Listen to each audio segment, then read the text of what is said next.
Hey there, comic friends! I'm Travis, and happy Halloween! No, that was last week, right? At any rate, happy to have you here. Got my three distinguished guests here with me also to talk some comic books this week of books. What? Is that me talking? What's going on? That's awesome. Hello. Let's try and mute those things. Okay. Oh, you heard yourself again? Yeah, Oh, I'm like, okay.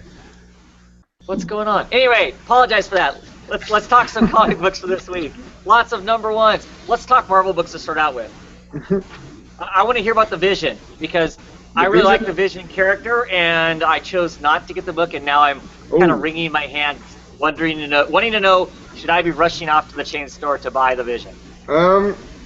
Am I the only one here who picked up the Vision, actually? No, I did.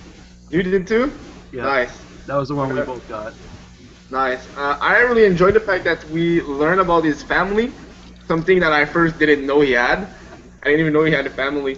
So basically it's like this, you just learn about his family and how they try to act normal now with like in this small town, and the two like kids go to school but they actually have superpowers and stuff. And because they're very, very like intelligent, they just learn things fast, and people just don't like them much.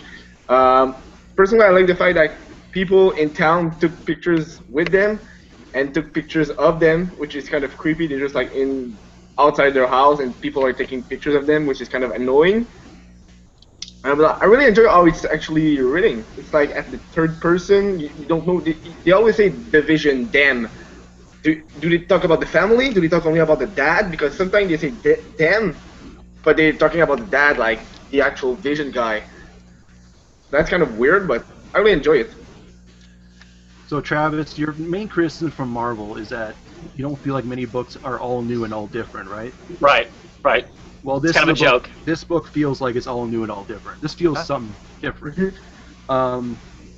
As far as Vision's family is concerned, I don't know. I think this is the first issue with that. I don't follow the Vision too much. Like I didn't read the Avengers AI before this or anything like that. So, well, I do know in Uncanny Avengers, they were off on that planet that's on the other side of the sun, and the Vision hooked up with another AI, Yeah. Okay. Yeah, seemed to be female in orientation robot for whatever that is. And there were a whole bunch of potential babies, and she takes off with all of them, and you kind of get the impression, but the Vision doesn't leave with her. The Vision stays behind to rescue all of his supposed friends. Okay. And I don't know if that's where she comes from, or I guess so. I didn't read Uncanny Avengers, so this is kind of all new to me. I also mentioned something about how the Vision sort of like wipes his emotions. Was that in Uncanny Avengers 2, or is that something else? I don't know about that. Okay, that might have been Avengers AI, but they made reference to this in here. But anyway, the majority of the book was basically the idea of the Vision family in its existence with the rest of the humans. So it's kind of like, can androids live amongst humans and stuff like that? And most of the book was told in just narration from Tom King. And it was interesting, I mean, you gain all the layers of the family, but you know when you're reading this book that either it's maybe because I read comic books for a long time, or it's the way it was narrated, you just know it's setting you up for something bad to happen. And so that's kind of how it was, and at the end something bad did happen. Yeah. And I don't know, like, who ends up attacking this family at the end. Like, I don't know, again, because I don't watch it. Sorry? The guy seems like it's his own family. Like the Vision family is his family to the villain. That's how he actually explained. Like they copied his family. The problem I have is I don't know if I should know what the connection is between this villain and the family at this point, or these are questions that are left to be answered. So I'm having a tough time talking about it. That's kind of the problem I'm having. Sure. Like he sort of is vague, and he comes out and sort of says these explanations of why he's doing this, but again, it's not clear at this point to me why he's doing this, so it's really tough for me to talk about it.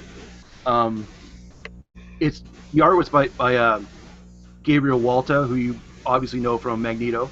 Right. And I'll show you some of the art. This is what the art looks like inside, All right. which I think is pretty solid and it fits the book. But like I said, this is the one book where I felt like it actually felt different and fresh. But it's very tough for me to talk about. My knowledge of Vision isn't very good. Mm-hmm. Sure. I'm not selling it very well at all. Well, personally, correct me if I'm wrong, but in this first issue, it didn't feel like a superhero comic, more like a family kind of stuff going on, because they were talking about this family setting up thing, and you have like this problem where the Vision wants to love his wife, but he doesn't quite know how to love her. It's like, I need to love her. She's my wife. I need to love her, and he has like that opposite kind of stuff going on with the Vision. Oh, okay. It's kind of nice. Maybe they're gonna divorce in this future. Who knows? Like the divorce comic Vision. There is a superhero aspect to it, but it's all very much background. The Vision will like leave. Yeah. Because he is like the agent for the government. He's basically the Avengers representative to the White House. Oh, cool. So he'll leave and talk to the president and stuff. But for the most part, he is focused on the family, and that's kind of why it's more grounded like that. It's definitely not a traditional superhero book, at least yet. Right. So I'm curious. The kids, I mean, they look like they look on the cover. So they go to school, red-skinned. Yeah, they're the twins actually. Vin and Va, I think her name is. Vin and Viv. Yeah, Vin and Va. They're twins. And what's kind of nice, one of my personal touch is that the Vision works for free for the government, and he actually wants to earn money to live for his family and stuff. So you have that aspect of the family going on in the Vision that he doesn't have. He's not used to having a family that he needs to work and pay for them, and you know. Plus so the Avengers don't pay. I was just saying the Avengers don't have don't pay a salary anymore, because they did at one point, right? Apparently they don't anymore. Yeah. All new, all different. Okay. Annual difference. I'm gonna have to go pick it up. I like the Vision enough. I'll be curious to see what it is. And hopefully you can explain it better than I. We should put an X on it. We should call it the Visions because it's talking about this family. Yeah. Now this might be a dumb question. Who did the cover on that? Mike Del Mundo. Oh really? Okay, I thought it would look like Alex Ross for a minute. I'm pretty sure it's Mike Del Mundo. Let me double check. It looks nice. Yep, Mike Del Mundo. Yeah. Cool. And it's been pointed out to me that the comments are not working, for sure. And I apologize. I don't know what with Google Hangouts they keep changing how it's set up. I don't know where the secret code is that got changed that makes it to where the comments aren't going to happen while it's live. I'm assuming what happens is after this posts, then it's going to show up and people can leave comments then, which is not nearly as much fun as being able to comment, at time while the show is going on. So I can't even say talk amongst yourselves because you can't, unless you're going to use Twitter or something. For those of you who I know who operate through Twitter, I do apologize. I don't know. I don't know what that is to do to fix that. So hopefully by next week I'll have it fixed. So watch and bear with us or not. Anyway. Nice. So I will have to. I'm definitely got to pick up the Vision. The Vision sounds like it's interesting enough. I'll have to pick it up. I like Tom King. Seems to be most of the stuff that he writes I've been enjoying. So I trust he'll have a story to tell. I want to tell you, for a Marvel book at the regular price, you have a lot of text. Yeah. So that's nice. Good. It wasn't like a lot where it became very noticeable. Like I said, most of it was narration, so it was kind of done that way. Yeah, so it wasn't a bad thing. Cool. So that's a $3.99 book, or is that one of the books they put it like $5 the first issue? $3.99. Okay, cool. Right on. What else do you want to talk about Marvel-wise? Luke, did you pick up a Marvel book? I did. I got Spider-Man. Oh! Let's hear about Spider-Man. This one, it wasn't bad. Is he quiet or just for me? What's that? Yeah, I can hear him. You're very quiet. Try that again. Nice. There we go. I put my mic down. Okay. Yeah, this one wasn't bad. It wasn't like one that was like, oh my god, but it wasn't bad. Basically, Peter buys the building that used to be owned by the Fantastic Four. Human Torch it gets a little The butthurt Baxter about building. it. Oh. Yeah, and then they kind of battle, and then it wraps up into a nice little moment at the very end. That's the whole Kevin, I don't want to thing. elaborate a little more than what I just did. So does that help cement that the Fantastic Four don't exist as the Fantastic Four in any form? I mean, it was a good Yeah. nod toward that. Well, if they don't have the building anymore, you can assume that it doesn't exist anymore. Well, because I mean, the only people I know of that we've seen so far, right, is the It's a Thing team. and the Human Torch, right? Yeah. No And Sue they Richards, they say it toward the. I'm sorry. Go ahead. yeah, because there's no Sue Richards, no Reed, right? So. And I remember they'd say two things at the end. They mention the fact that Peter and I forget his real name. We're talking the fact that one day it will come back, and then there's one panel where he mentions after they kind of make up you really get the gist of why Peter bought the building. As soon as you actually walk in to the actual building, you actually see A like monument. a monument of the Fantastic Four, and Peter is saying, "Hey, I bought this really so no one else could really buy it. So when the Fantastic Four comes back, their home's here." So Cool. I mean, this was, I don't want to say it was a touching issue. It might be taken a little too far. And Kevin, please jump in if I don't want to hog it all. But, Oh, it's good. I remember a small Easter egg in the comic when the Human Torch entered the building not by the main entrance but by a window. He got trapped in this the tube. If you remember, like in Amazing Spider-Man issue 1, that's where Spider-Man gets caught. And like Spider-Man is like, do you remember when I get caught there? Because I remember that. I personally loved it. A small Easter egg. So Cool.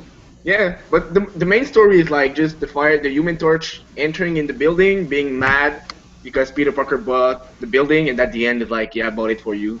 So That'll be interesting to see if they use the building in any sense. I mean, or do we really just spend an issue of Spider-Man, cementing the Fantastic Four might be back at some point, and that's all that issue was. Yeah. It's kind of odd that would be. I mean, I know Spider-Man was in the Fantastic Four for a brief period of time, right? Yep. Wearing the white suit and stuff. Yeah. and it's cool. I mean, and Harry Osborn actually runs it when Peter's not there. Yep. Oh yeah. Interesting. He's back in place, and he changed Johnny's room for the toilet, and he's like kind of mad. So that's kind of like, what? My room is like where you take your your business. Nice. Nice, little bit insulting there. That's cool. I know Ultimate Reed Richards is on the cover for the next New Avengers issue, so I guess the ultimate version's around. Huh. Interesting. Things that will get answered in Secret Wars 4 months from now, right? Ugh. Apparently. Yeah. When was it supposed to end, the Secret War? Like in November? God. Yeah, but now we've still got, what, 2 or 3 more issues of that, right? So we're looking at January at the earliest, right? I think? Unless they double ship. I can't imagine already that put, if they're already 9. Issue number 9. They were supposed to stop it at 8. Already at number 9. Money. Yeah. Yeah, they added an issue at the end. I don't know why. Anyway. Yeah. Marvel and their events. Yeah. They can't get the timing right down on them, unfortunately. You think they? I don't know. I've talked about that so much. I'm done complaining about it. But so my only Marvel book this week was Doctor Strange issue number 2, with the evil fridge there on the cover, which I love because it's all the creators' names are in the fridge magnets, which I just really like this comic. I mean, I don't know if. It's reasonably simple in one way, in the fact there's a bunch of crazy stuff going on, and they just kind of just say there's some crazy stuff going on, implying that there clearly is a bigger thing out there that's going to be threatening all of magic. But because we're getting this story, and they're dealing with a normal woman is with them, they don't get too highbrow with what's going on. They kind of keep it all low key. It's no big deal. through well, the story. normal except for the things coming out of her head. But Well, right. She's infested with psychic maggots, right? Yep. Is what they decide that's what's wrong with her.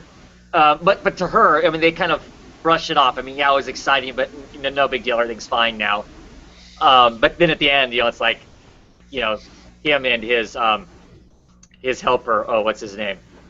Wong kind of go, oh crap, this is really bad. You know what I mean? But you spend the whole issue just kind of, this crazy stuff's happening, and it's kind of like shrug your shoulders, yeah, no big deal kind of thing. Yeah, but my favorite part was like, there's pages of like crazy stuff in the Sanctum Sanctorum, like the panel I tweeted where the passing is like, should there be snakes on the coffee table? And Dr. Strange's like, don't talk to the snakes. And the snakes are like, what's up, girl? Where are you going? Yeah, they're hitting on her kind of thing, yeah. But it leads up to like, and she seems to be, battling away, trying not to be horrified. And then she sees something and she's like, oh my god, it's the most horrifying thing I've ever seen. How do you stack your books like that? Because she's a librarian. I laughed pretty hard at that. Right, yeah. Yeah, I laughed at it pretty hard too because I was reading it out loud at my house when I was reading it. But the art continues to be really, really cool, really rich, lots of stuff going on. I feel like they give lots of room for Chris Bellocchio to do his thing. Yep. Lots of great stuff. The stuff that comes out of the fridge is vile and gross. I mean, that's what they're eating. That's lunch. Appetizing, man. Yeah, whatever the hell that is. But yeah, some of the art is just good art. Yeah, that's the crap that's coming out of her head to get her. I don't know. Like I said, I really like it. I mean, I don't know that it's like really depthy yet. I think we're kind of getting the setup for the serious stuff that's going to happen. Because this was kind of cute. I mean, serious stuff was happening, but they kind of guised it as being cute, right? I mean, yeah, I agree. I mean, the way he's kind of walking along, saying, don't look at this stuff too long, don't look at that. I mean, it's kind of, it's given with a certain amount of levity, at least the way it's written. Yeah, but I'm glad they left it open so that normal character can actually be a part of the book for the future, and not just a one-off of the story arc. I like that too. Right. Yeah, because his library's a mess. She's gonna come back and every Saturday and fix his. I just love the fact that clearly he's notorious for being kind of a ladies' man, and of course, about halfway through the book, she's like, everything he says, is that a euphemism? Are you want to know? Are you hitting out? And you got a bath. You got a bathhouse. Of course you have a bathhouse. Look at your mustache. I don't know, just all the different little digs at him that she says. I don't know. I like it. Yeah, it was a lot of fun. I like hipster Doctor Strange. Those people who bemoaned issue number 1 of him being too hipster-like. I don't know. I mean, I'm digging it. Looking forward to seeing where it goes. Yeah, I'm liking it too. Yeah. What else? What else we got Marvel-wise? I got a Deadpool, issue 1. Sweet. Wouldn't be a show without Deadpool. Am I the only one who got Deadpool this week? Yes, in fear of being shot by Travis. So, of course, Deadpool, how he'll just break the fourth wall and stuff like that. So in this issue, because Deadpool is not part of the Avenger, and Tony Stark isn't part of the Avenger anymore, so it's Deadpool who actually makes the money for the Avenger team. And I saw it, the Avenger comic actually, where you see Deadpool in a shop full of Deadpool stuff. Well, that's actually how he does all his money. He has shops with Deadpool kind He's of stuff merchandising going on. himself. Nice. Yeah. Wait, so Deadpool is making the money for the Avengers? Yeah, it's the Deadpool making money for the Avengers, Well, but no wonder Vision isn't getting paid. No kidding. and he actually has a side company. It's like a mercenary for hire, so you can hire a Deadpool if you need to. So he has this team of Deadpool working for him, and you have the Deadpool right here. That's Deadpool. But the problem here in the comic, in this particular issue, is that you see all those Deadpool actually being fake, not being the rigged Deadpool. Instead, you see a Deadpool right here, when you remove his mask, he's like in Aaron's. Is it Arik? Is in another country, which may be like Afghanistan or something. So you see the real Deadpool with all his masks in Afghanistan, but in New York City, you see this Deadpool who run the business. So the question here is that guy the real Deadpool, the owner of all those business? And at the end you see that Deadpool doing something bad that he's not supposed to do. So you're wondering, who are those Deadpool? Who's that Deadpool? And he bring back the fact that Deadpool is a mercenary now and he actually worked for money, which is kind of neat. Except for the real Deadpool, the guy in Afghanistan who does that for free because he wants to actually help people. That's kind of messed up thing, but I personally really enjoy it. Kind of funny as always, with the fact that is that the real Deadpool or not. Yeah, overall, that's nice. But my favorite Deadpool is that guy. Look at him. With the hat, and I'm like, guys, I'm Deadpool. No, you're not. You're not Deadpool. That's not Deadpool. And like how he talks like in old English kind of stuff.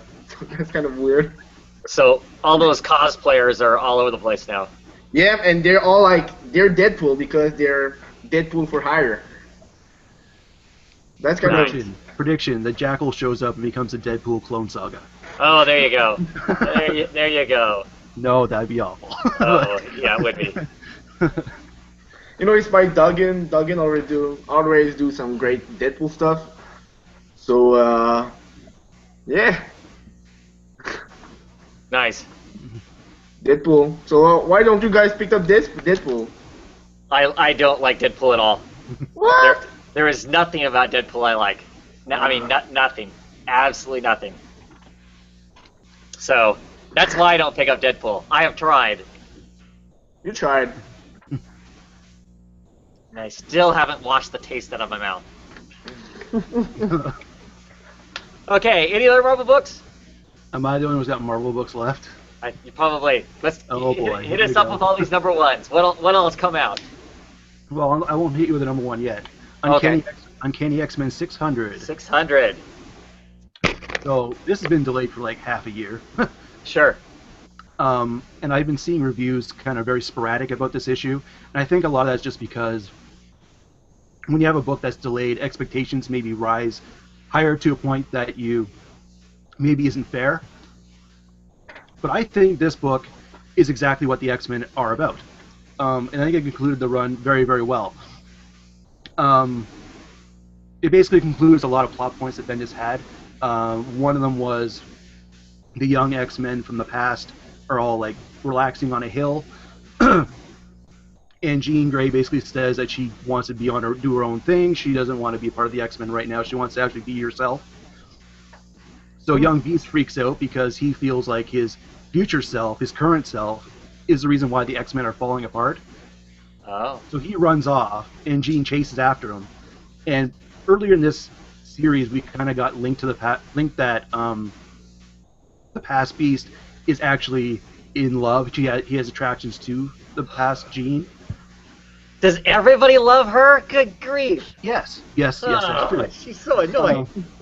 I know, there's certain characters Travis hates. Deadpool, Cyclops, right. Tim Drake, Jean Grey. You'll learn all about them. And we find out that Jean Grey, the feelings are mutual. She has in love with Beast too. And then there was like a shot of Cyclops looking dejected, which, hey, you like that. Yeah, that's right. So there's that.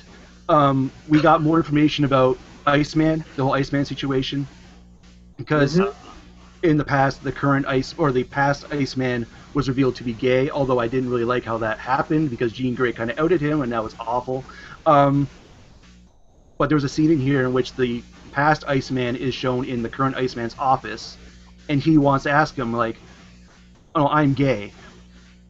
Why has it taken you so long to come to terms with that?" And it actually was done very, very well. I was really worried because when you deal with those sort of elements, it could be taken in the wrong way, and then you got Twitter feuds and all that. But I thought it went very, very well.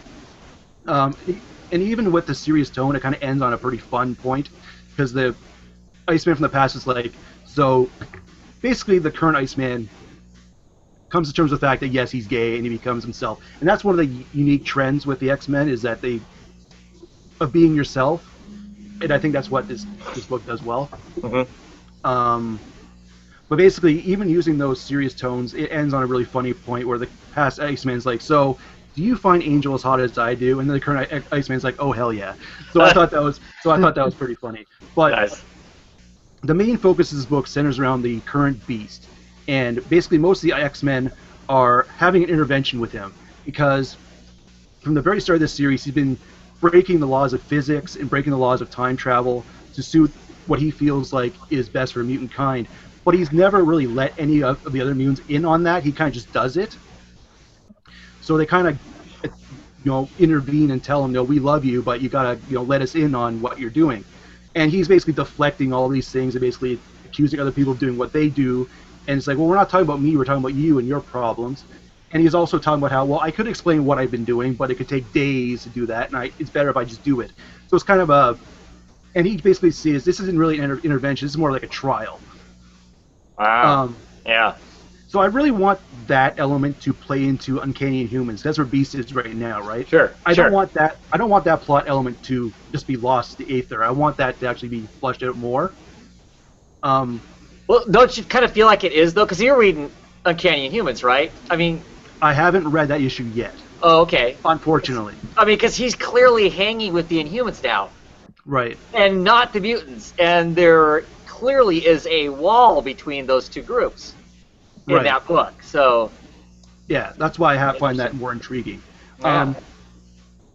The book ends with Scott Summers, who's alive because this takes place before the Secret Wars element because it's got delayed. Basically, all the mutants are basically converged into one group, and he basically talks about how humans and mutants have feared that when all the mutants combine together, that it would cause a war, but instead it's a thing of beauty, and they're kind of like a peaceful sort of meeting. Even Magneto shows up and goes, Scott, you're crazy, but Charles would have loved this. So it seems like everyone's like, no, maybe not completely on Cyclops' side, but there's a little bit of redemption in that. Yeah. So my question is, I wonder if his death in Secret Wars would have meant more if this came out first. Mm-hmm. That's what I was thinking when I first read that. Yeah. But Beast is looking at this and going, are you kidding me? Because now he's like, I did all these things to stop Scott, and now it seems like I'm the one being accused of all this stuff. So it further broke the X-Men and the Beast apart. I thought it was a really good book. Sounds like it. Sounds cool. Like I said, I think expectations on this book were higher than what it should have been because of the delays, but I thought it was really, really good. Well, I always assume if it's delayed, that means that people are working extra hard to get it right. Yeah. So I can see maybe the higher expectation. I think you're probably right, though. If this book redeems Scott in some sense, and then he gets wasted in Secret Wars, maybe there's a little less cheering. Yay, he's gone. Yeah, maybe it would have meant more. Yeah. Cool. Then let's continue with Extraordinary X-Men, which unfortunately felt very ordinary. This was not all new, all different. This was more of the same. Which is unfortunate. It's got a cool team, right? Yes. First off, it's Humberto Ramos doing the artwork. Wah, wah. Yeah, that's ultimately the biggest reason I didn't pick it up. But basically this is involving the Terrigen Mist, Storm. Magic's basically going around getting all these young mutants and bringing them back to the Jean Grey School of Higher Learning or whatever. Because the Terrigen Mist are basically affecting all mutants. Now, when you say it's affecting them, what is it doing? So it's not only like killing them, but it's also making them sterile. Oh. So they can't even create new X-Men on their own. Like whatever ones are out there, that's it. Okay. So we're back. We're moving back into that game again. Okay. Right. And this is kind of bringing back. Oh, we've seen this before. Right. The mutant and human relationship is all gone to hell again because humans are like. They're basically deemed this disease as Mpox. And they're basically saying, oh, we don't want you diseasing us. So now it's gotten even more hostile again. So it's like, okay, we've been there before. Storm and Iceman go after Jean Grey, who now is on her own because of Uncanny X-Men, like I said. Sure, sure. But I had to remind myself it took about 8 months after Secret Wars, so there was some time there. Yeah. And Jean Grey reads Storm's mind, so they figure out, so she can see for herself how bad the mutant race has kind of gone. And they basically say, we need you here because you're the heart of the X-Men. And I kind of went, bleh. Because Jean Grey, I feel like Marvel's written Jean Grey into a wall where they can only either do, oh, you're like the mutant savior of the world and you have to help everyone, or, hey, look, I'm the Phoenix. Right. I want Jean Grey to be something different. I want her to do something fresh with her, and they haven't done it in years, and it bothers the hell out of me. At the end of this book, they check out Cerebro, and they notice a certain weird pattern in the Cerebro, and they find Old Man Logan.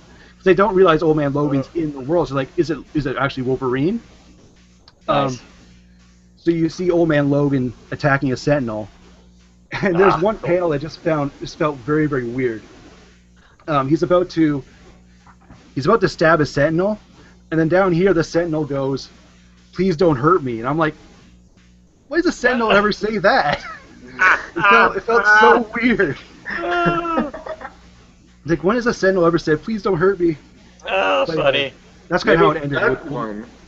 That's kind of how it ended with Old Man Logan showing up. So that's kind of cool. But like I said, it was okay, but it felt very much the same, unfortunately. So it felt very ordinary. Boo. Yeah. Invincible Iron Man number 3. This continues the story with Madame Mask. Basically, Madame Mask is going around stealing all these mystical artifacts. Stuff that's completely above her pay grades. She's been acting very... Like, she's been always villainous, but she's been acting way over the top, and she's actually sounding way more insane.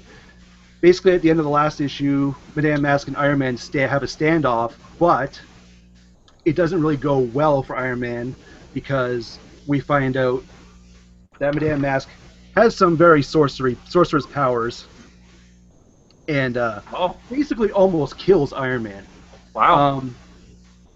I've been really enjoying this book. However, I do have a big problem with it.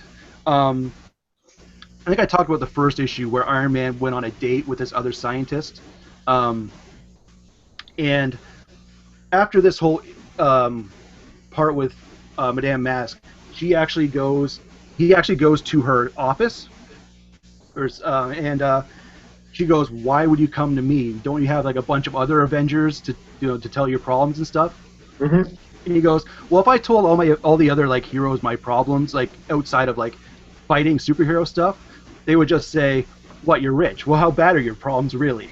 So they just sort of brush him off. So basically, after talking, and they basically, she asked him again, like, "Why would you come to me?" And he says, I gotta find the line.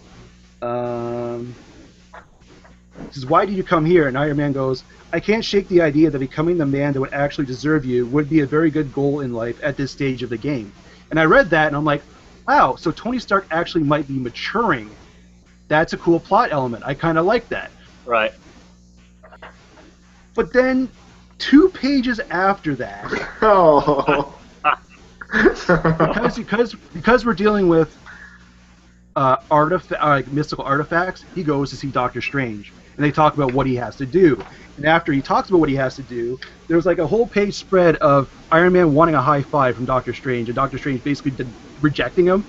And I'm like, you just had a whole plot element about him being mature, and this feels like he's totally immature. And it took away from that point, and it really bothered me.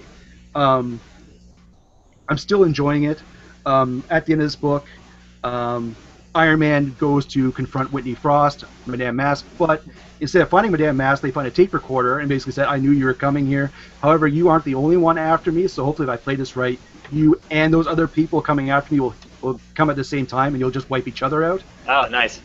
And I made a joke to myself, but it looks like that Disney crossover is happening because now the Jedi's shown up. Well, right on. Yeah. But it really isn't. It's just people with lightsabers. So anyway, I really do enjoy this book, but that one point did bother me. Is Mary Jane in the comics yet? Because I've heard she's going to be in their Iron Man comics. What was that? Mary Jane Watson from Spider-Man. Next issue. Oh, nice. So. And that's the other thing. That's the other thing. On the mask. That's the other thing I really liked about that one part where she's talking to the other scientist and telling her that she wants to be her man. I'm like, thank God, Mary Jane won't be with Iron Man. Thank God. Oh, no, that just creates the love triangle thing. No. Maybe. Oh, come on, you know it. You know that's what the plot element's gonna be. Okay. Shut up. I look forward to talking to you next month. Don't lie to yourself. Which Don't is lie to yourself. I don't want to hear it. Is that a monthly book or a week or a 2-week book? Whichever it is, I look forward to talking to you next month about. It's been coming out every 2 weeks so far. Hopefully it doesn't come out again this month, but who knows? Iron Man and the Menage a Trois. Yeah. I hope not. I really hope not. That's a good one, though. Oh, yikes. The last one I picked up was Hercules. Oh, yeah. Tell me about that. I'm a big fan of Hercules.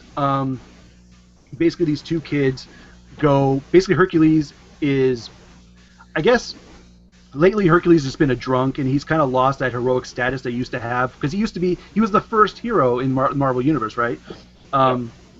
He's kind of lost a lot of that, so I think Hercules is trying to regain his status again. So he's kind of sent out these business cards out there, just like if you need help with something, call this or come to me. So these two kids go to him. And it's almost like a god-like character is a hero for hire. So I thought that was kind of cool, that element. It was light. It was fun. Basically, these two kids go to him and say that I think I gotta read this again. Their sister and her boyfriend.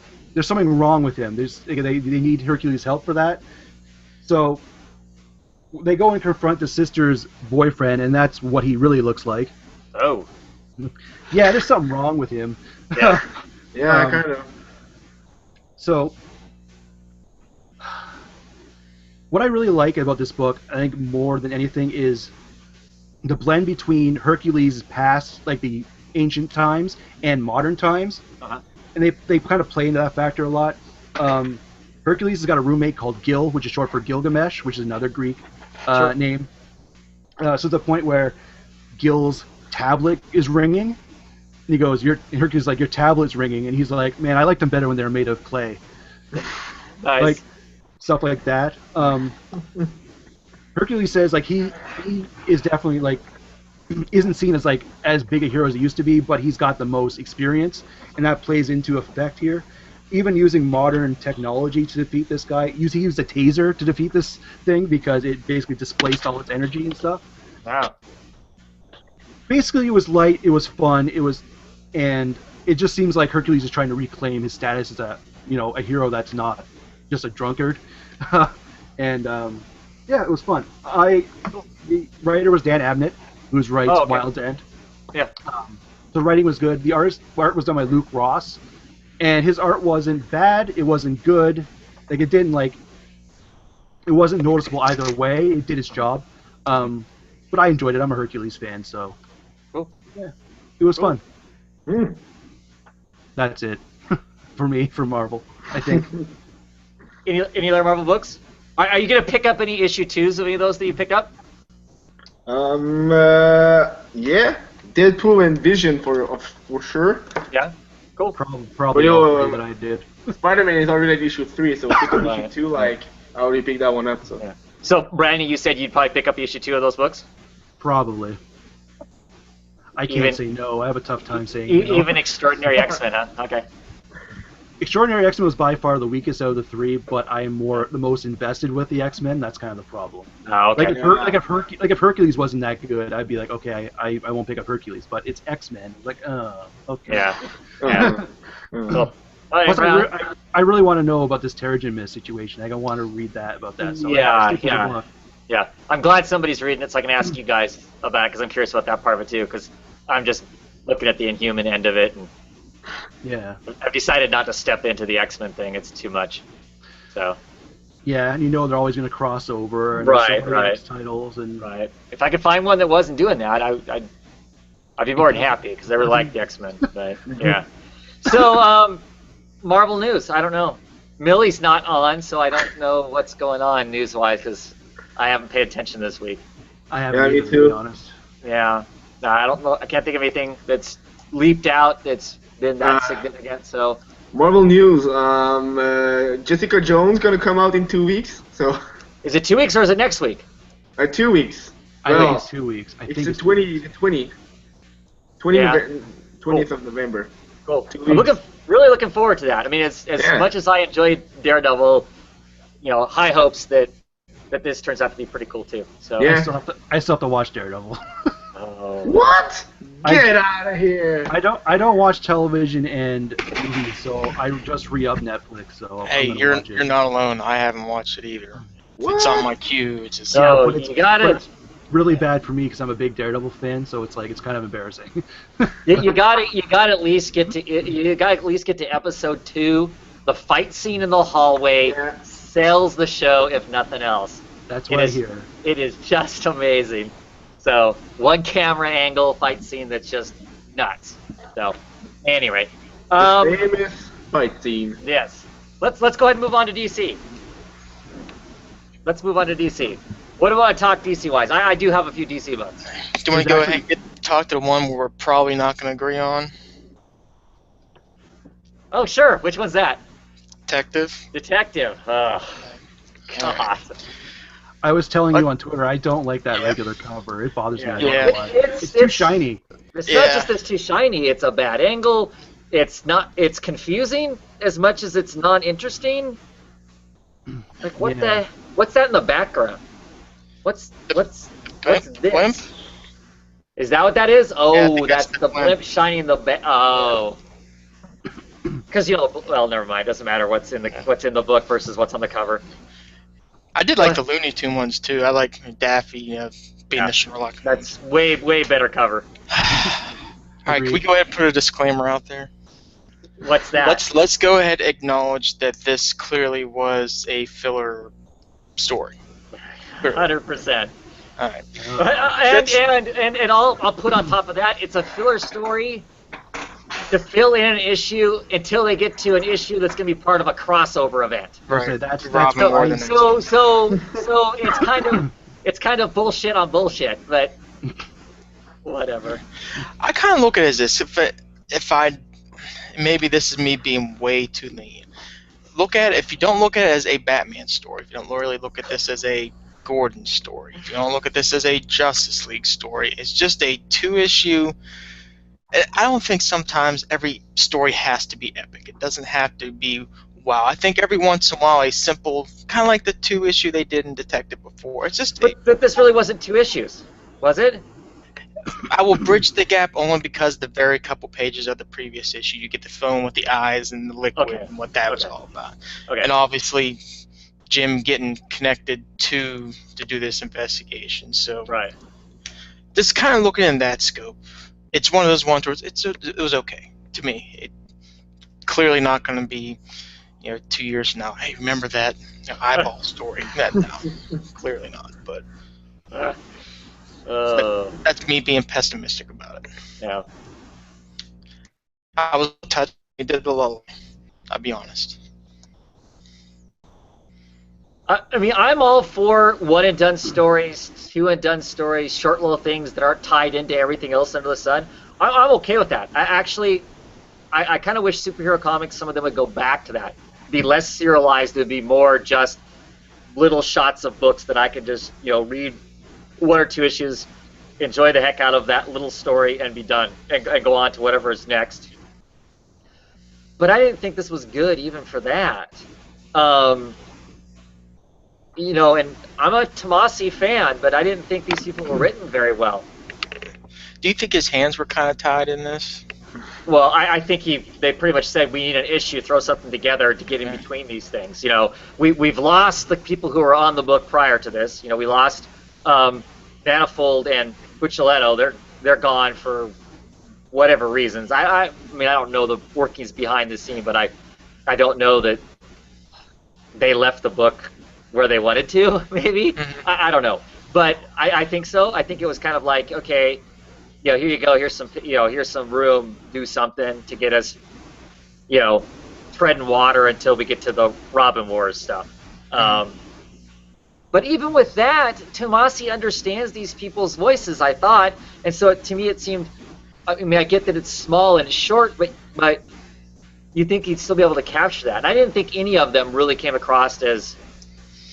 Did you? I mean, if you. No, clearly this was literally almost like a CSI episode. Because you've read some Because you've read some Justice League. I didn't think any of the Justice League members in this were very much like themselves. Even if they've only got 1 or 2 lines, there are ways those lines can be delivered that you go, oh yeah, that's clearly Aquaman. Oh yeah, that's clearly, Yeah, I think the Flash was probably about as close to him possible. But he only had a very few amount of.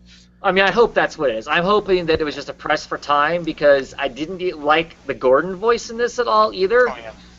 And that scares me if this is the writer of it going forward, if we don't have a grasp of... But I like the last issue, though. Yeah. No, maybe I didn't. I can't even remember the last issue. I'm thinking of the last Batman issue. So I'm not sure what I thought of the last issue of this. I don't know. I wasn't excited. This is the first. I think this is one of the first books I read this week, and I was just like, "Oh, it's got to be up from here." That's what I was thinking after I read it. I just didn't think it was all that. I mean, they tried to make it something special with him at the end singing the lullaby. That it just seemed heavy-handed and. The whole concept was out there, though. Yeah. Oh, we find this giant 200-foot skeleton and cannibals and. Mercy killings and suicides and feeding your baby. Well, all the feeding your babies. Yeah. I mean, it could have been interesting. It just wasn't. Boo.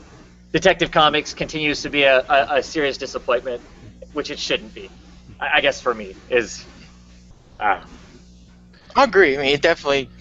I mean, hey, I will say this though: the whole robot thing didn't affect the story in one way or another. I didn't go, oh god damn, the robot stuff, which I have been kind of down on the robot stuff lately, and that didn't play into it at all. So at least there was that. It's bullshit on bullshit. Travis, Unfollow Thoughts, 2015. That's right. That's right. Just need a sign that can pop up. So yeah, I didn't. I mean, yeah, you're clearly it was a filler issue, but it wasn't even a cool filler issue. I don't know. Because for me, filler issue isn't always a bad thing. Right. In this case, it was. I've read lots of annuals that are better than that was. So, anyway, what else do you want to talk about DC-wise? Do you get anything else? Brandon, what'd you get? Well, you want to talk about Batman and Robin Eternal? Sweet. Sure. This is issue 5? Yep. Yep. Meh. Last 2 issues have been like that. Just meh. It's had some issues. Like, I think I enjoyed it a little bit better than the last issue. I didn't think it had as many like plot inconsistencies that really bothered me, except for the end, which really bothered me. The whole interaction between Tim and Drake at the end felt very forced and awkward to me. It's okay. Like, I don't know. I'm not really excited. I'm starting to get not very excited about this either. I don't know. It's 2 issues in a row that. Is it Orlando? Is Orlando the one that's writing this? Yeah. Yeah. I believe so. Yeah. I agree. It was better than the last. The last one had a lot of just technical problems. That makes any sense. Sure. One thing, what he does, it kind of annoys me, is like you get like the cameo effect, like when what's her name actually shows up to the house, rings the bell, she just stands at the door. I just literally, as I'm picturing in my mind of this being a TV show, the audience clapping, going yay, and then they just leave and walk off. He did it with Batgirl, he did it with We Are Wrong. Kramer opens the door and spins around. Yeah, exactly. Interesting though, I did like how we finally knew what Cassandra was looking for in the Batcave. The problem now becomes she knows where the Batcave is. Yeah. Always has been, because obviously she went from the Batcave to that church where, Brian was talking about, kind of back in time where the interaction with Scarecrow and Orphan. So you take that in inference that she literally knows where the Batcave is before all this. My problem with the book isn't just advancing the plot. It's just like, I guess maybe dialogue issues and again inconsistencies like the last issue. Did you like the ending between Tim and Drake? Or Tim and Drake? Tim and I Dick? thought it was kind of not what it was sold to be. I was really expecting like an epic brawl. And it was really just, you're being like Bruce. Yeah. I challenge you to a duel. It felt just very awkward to me. I don't know. It did. Tim's just jealous because one of them's a real Robin and the other one isn't. Now, question, Brandon. What do you think of when he answered the phone last issue? He said, "Yes, mother." Do you think he was talking to his real mother or mother? Good point. I didn't even think of that. And what do you think mother was calling? Hey, I got someone here at our house. That would have been a really big red herring that I totally would have missed because I didn't even think of that. But I was under the impression the villain, but Right. I don't know. His mother's alive? Now you got me thinking about it.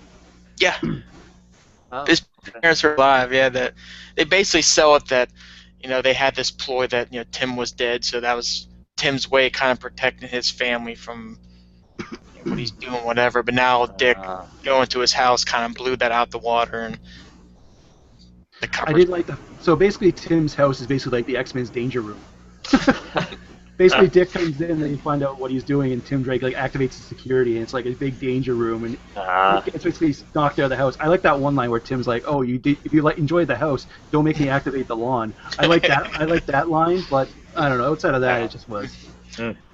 Tell you another thing I realized. I think DC really hates people having two hands. Because I counted this. Oh. We have Alfred. He's missing a hand. Right. We now have the orphan. He's missing a hand. Mm. We have Cash from the Arkham Knight. He's missing a hand. In a hand. Yeah. So, I guess count your blessings if you have two hands in Gotham. There's your kidding. hand killer in the loose. No kidding. Wow. Huh. Interesting. But I thought it was okay. Definitely a step up from last issue. Maybe not all that much. Like I said, it's just okay, but the longer it stays okay, the less I'm interested. It's gotta peak up again a little bit, I think, soon. Well, when you're getting it every week too, because if it's not firing on all cylinders, you're reminded very quickly that it's another lukewarm issue. Another lukewarm issue. Yeah, that's tough. That's the downside to the weekly. If it's rolling, interesting stuff's going on. That weekly, getting it weekly is a blast because it's just more stuff. But yeah. Cool. Any other DC books? I picked up Green Arrow. Anybody else pick up Green Arrow? I did. Oh ho ho! Ugh. That's a good start. I don't know. I don't know. I obviously, I guess Travis, you didn't like it. I don't know if I like it or not. See, that's my. There were moments I thought, oh, well, that's kind of cool. I'm on board, and then it's followed up by a moment that I just kind of go, no, kind of thing. First off, like the art, there'll be art in here that I'm like, yeah, that's cool. That looks great. And then there'll be other places where I'm like, no, why does it look like that? It's like they worked really hard on some panels and some pages, and other pages they just hurried up and got them done. Is almost what it felt like to me. I don't know. Here's my thing. The villain that seems like the villain right now, that we get introduced to about midway through, I don't know whatever his name is, L Bones, or I don't know. It's some bone kind of a thing. I don't know. My problem is not fair to superhero comic books, I guess. It was too stereotypical of a superhero comic book. They get gonked on the head. They get gonked on the head, and suddenly they wake up. They're tied in chairs. The villain starts to monologue, and then that gives times for the heroes to recuperate what they need to, break loose, and save the day in some sense. And the whole they're all tied down to these bone chairs. These chairs made of bones. That are the bones of other cartels that this guy killed, the bosses of the cartels. And they're, strapped down these bone chairs, and they break loose in these bone chairs, and they have these, Green Arrow ends up with these, like, big spiky bones still tied to his arms, the arms of the chairs. Who was the guy in Mortal Kombat had the Baraka? That's what it was. Yeah. and he proceeds to frickin' kill everybody. Yeah. Which Green Arrow normally doesn't just kill everybody. I mean, on the TV show he did for a while, but I thought that wasn't like how the comic book was. Am I just remembering it wrong? Has he been killing people all along, Luke? Yeah, that was a late jump. I just know that it's the way he's killing them, and he's like impaling people's like base of the skull up. It's pretty right. I mean, it's not like he's stabbing people and well, maybe they'll survive, maybe they won't. I mean, he is going for one-shot kill strikes where he's ramming these bones up through their skulls and out their eyeballs, and I mean, it's yeah. Maybe he just ran out of punching bag arrows. I guess. I don't know. But yeah, I mean, this is no joke kind of stuff. Bartender, he's impaled in the ceiling, and the blood's dripping in his coffee. I kind of like that scene though. Where he's like, we gotta do this investigating. He's kind of tired, and it's like, well, I'll get a drink before I'll get a beer, before I start investigating. He goes to get his beer, and he's getting ready to pull it in his mouth, and there's a little drop, and it's red, and it kind of dissipates. Yeah, and then one splats on his face, and he looks up, and the bartender is stuck to the ceiling. I don't know. Like I said, there were bits and pieces of it I liked, and bits and pieces of it that I. Correct me if I'm wrong. He's literally down there only to get his dog. That's literally, yeah. Yeah. There's all these cartels down there. People are being stolen. They talk about dozens of people having their heads chopped off. There's a girl in this that they stop a bus full of people that are trying to leave the town that all this stuff's happening. Like, I don't know if it's actually Juarez or it's someplace outside of Juarez, which clearly anybody if you watch the news as anything to do with Mexico, Juarez is an absolute nightmare as far as horrible, horrible things happening to people in the real world. So it's modeled kind of after that. There's a bus full of people trying to leave the town. They get pulled over by the bone bad guys, and they line everybody up, lay them down on the road, and they give this one girl the option. She either can lay down the road with them and die, or she can drive the bus over them, which she chooses to do. I mean, it's brutal. There's some brutal, brutal stuff that goes on in this. But yes, he's literally down there to get George. Where's my dog? Whereas at least Tarantula's trying to save her niece. Granted, she's going to sell Green Arrow out to do it, potentially. But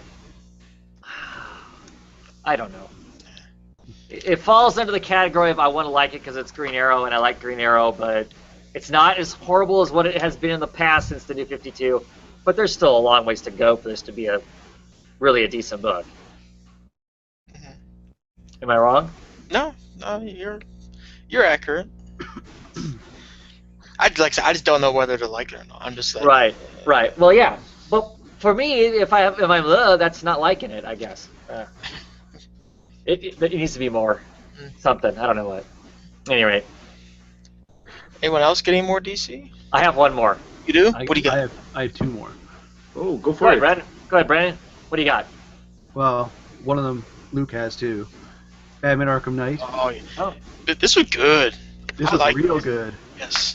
Can we say that we would probably maybe agree that maybe the concept, not the most original, but beautifully executed?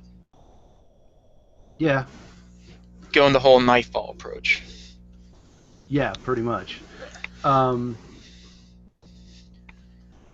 This book actually made me think a lot about the ending.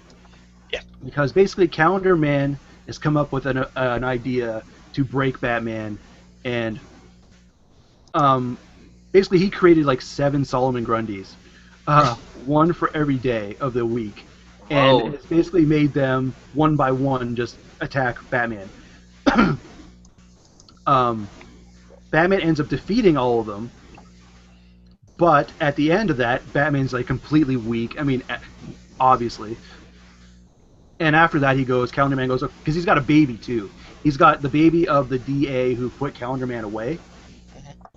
And he basically goes, so now that you're weak, here's a list of 365 Calendar Man, 365 people in Gotham who are poisoned. You have to go and cure them, and then once you're done that, then come back to me, and I'll kill you myself, because he figured he'd be too weak by that time to take him on.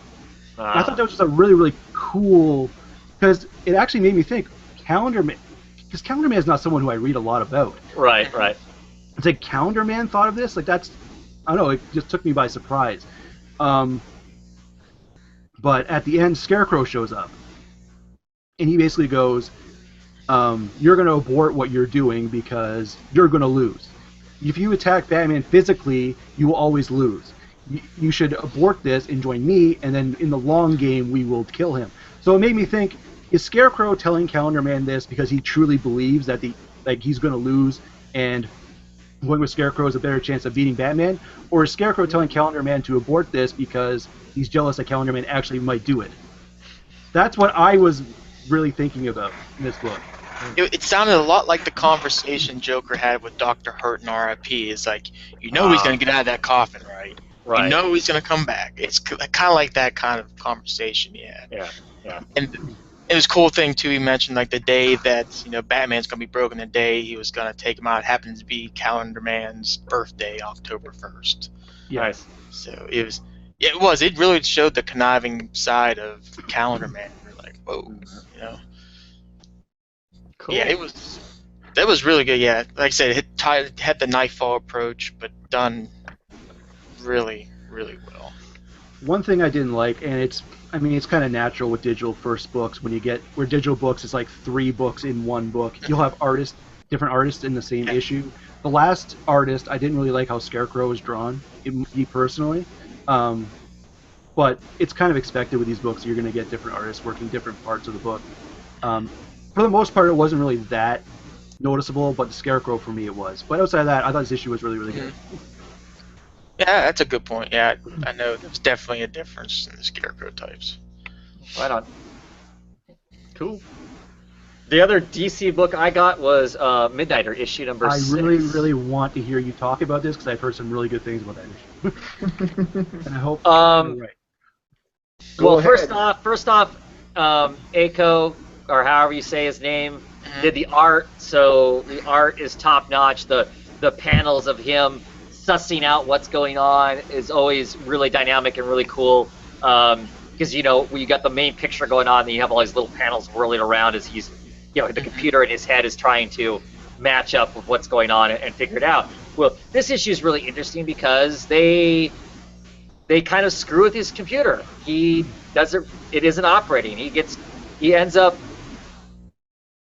the boyfriend's place gets wrecked in the last issue, so while it's getting remodeled, they're kind of off, he's off being Midnighter, and they're touring the world while he's being Midnighter. So, romance by day, and then, and violently beating the hell out of people by night. Right. I mean, in this issue, what is the guy's name? Metroplex, is that his name? The guy that multiplex, whatever the guy's name is, the villain that is like a Firestorm or Flash villain where he can keep separating himself and to make clones of himself, basically. A whole bunch of them attack him, and there's this awesome scene of them flying an helicopter, and they're shooting a high-caliber machine gun into the building trying to kill Midnighter. Because Midnighter's killed and beat up a whole bunch of them. And Midnighter takes them and the helicopter out with a fork and a meat tenderizer. He ends up wiping this helicopter out. It's just absolutely awesome. Great combat scene of that. But they end up, after they've been out kind of wining and dining the world, they get a call from the boyfriend's father, and he's been seriously beat up and maimed and whatnot, and supposedly trying to get at Midnighter. So Midnighter's feeling guilty for, letting somebody hurt somebody that his loved ones love, kind of a thing. He prides himself on not letting that kind of stuff happen. So they go to this quaint little place in Maine or Connecticut, where the boyfriend grew up, and meet the dad, who's covered in bandages and stuff because he's been slowly beat up, but he can't really remember anything about his attackers. So they start trying to investigate who it is that attacked him, and everything is so quaint here and perfect. It throws Midnighter off. It throws him off his game. His computer ends up not working. He gets attacked, and he actually has to use genuine intuition to try and fight and figure things out because he doesn't have all the answers provided for him. And it was really interesting. It ends up being a lot of turncoat kind of stuff that goes on in it, and there's a massive surprise at the end that I didn't see coming.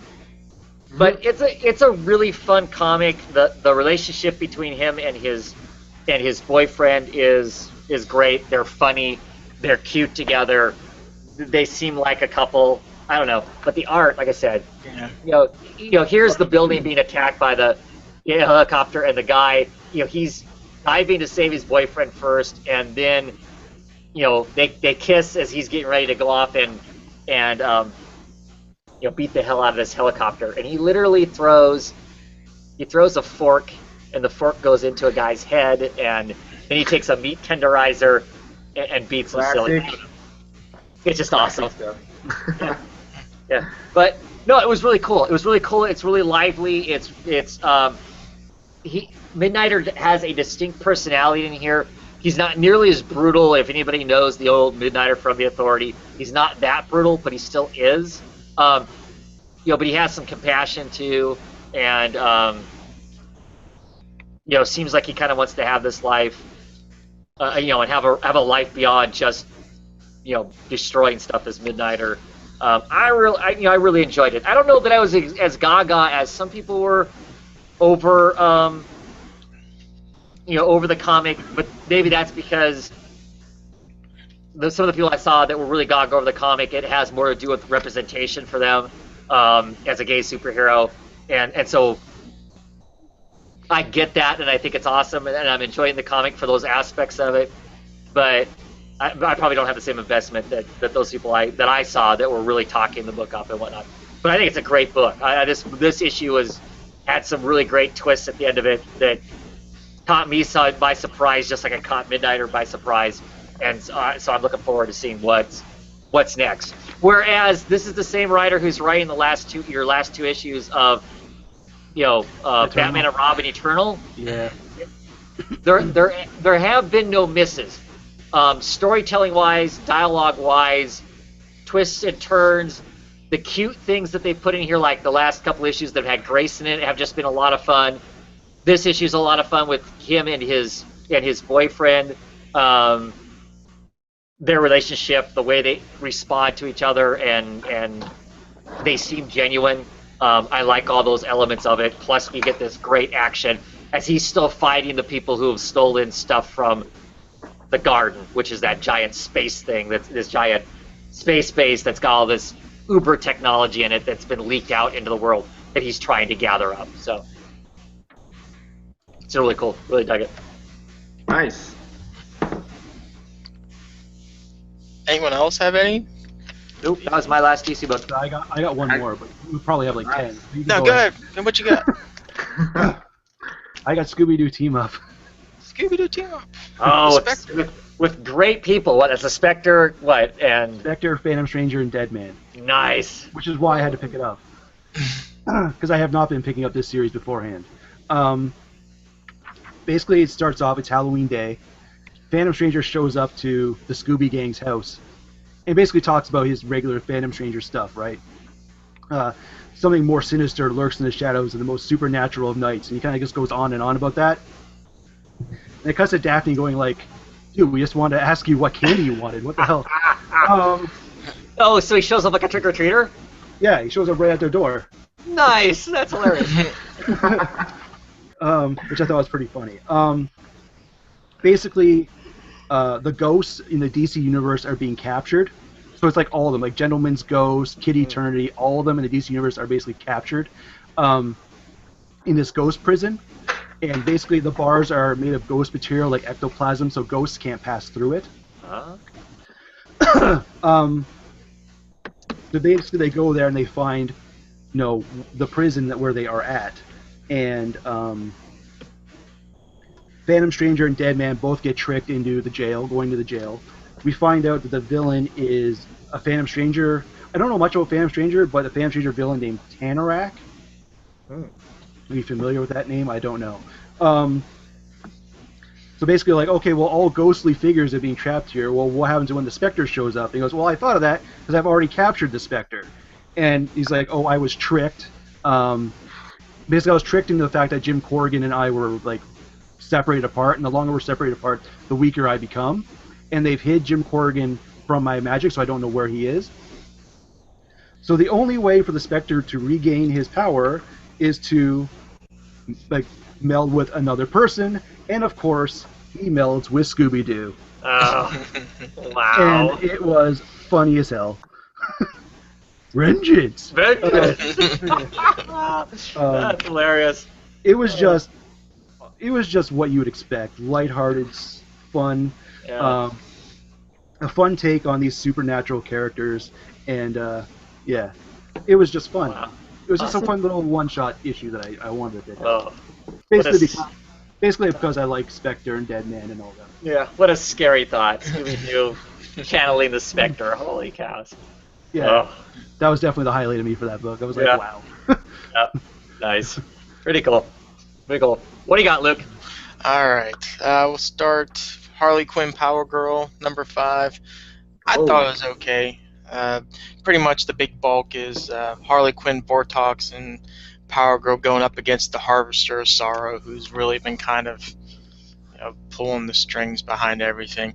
The cool part about it was that this Harvester of Sorrow is kind of like this big, I don't want to say big plant, but it's like a big headed thing or whatever it is.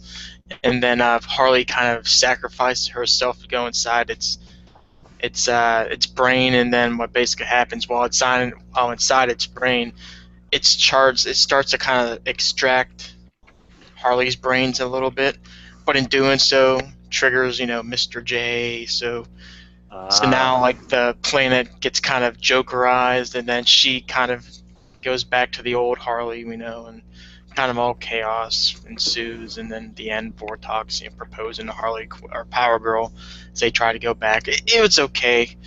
I might be at this point where I'm just kind of like the 6-issue mini. Okay, this is fun, but Let's get to the end. let's move on. Yeah. Yeah, because it's whatever. It was okay. I'm kind of making it sound like it's a little worse than it is, but if you dig Harley Quinn, the Power Girl part, Right.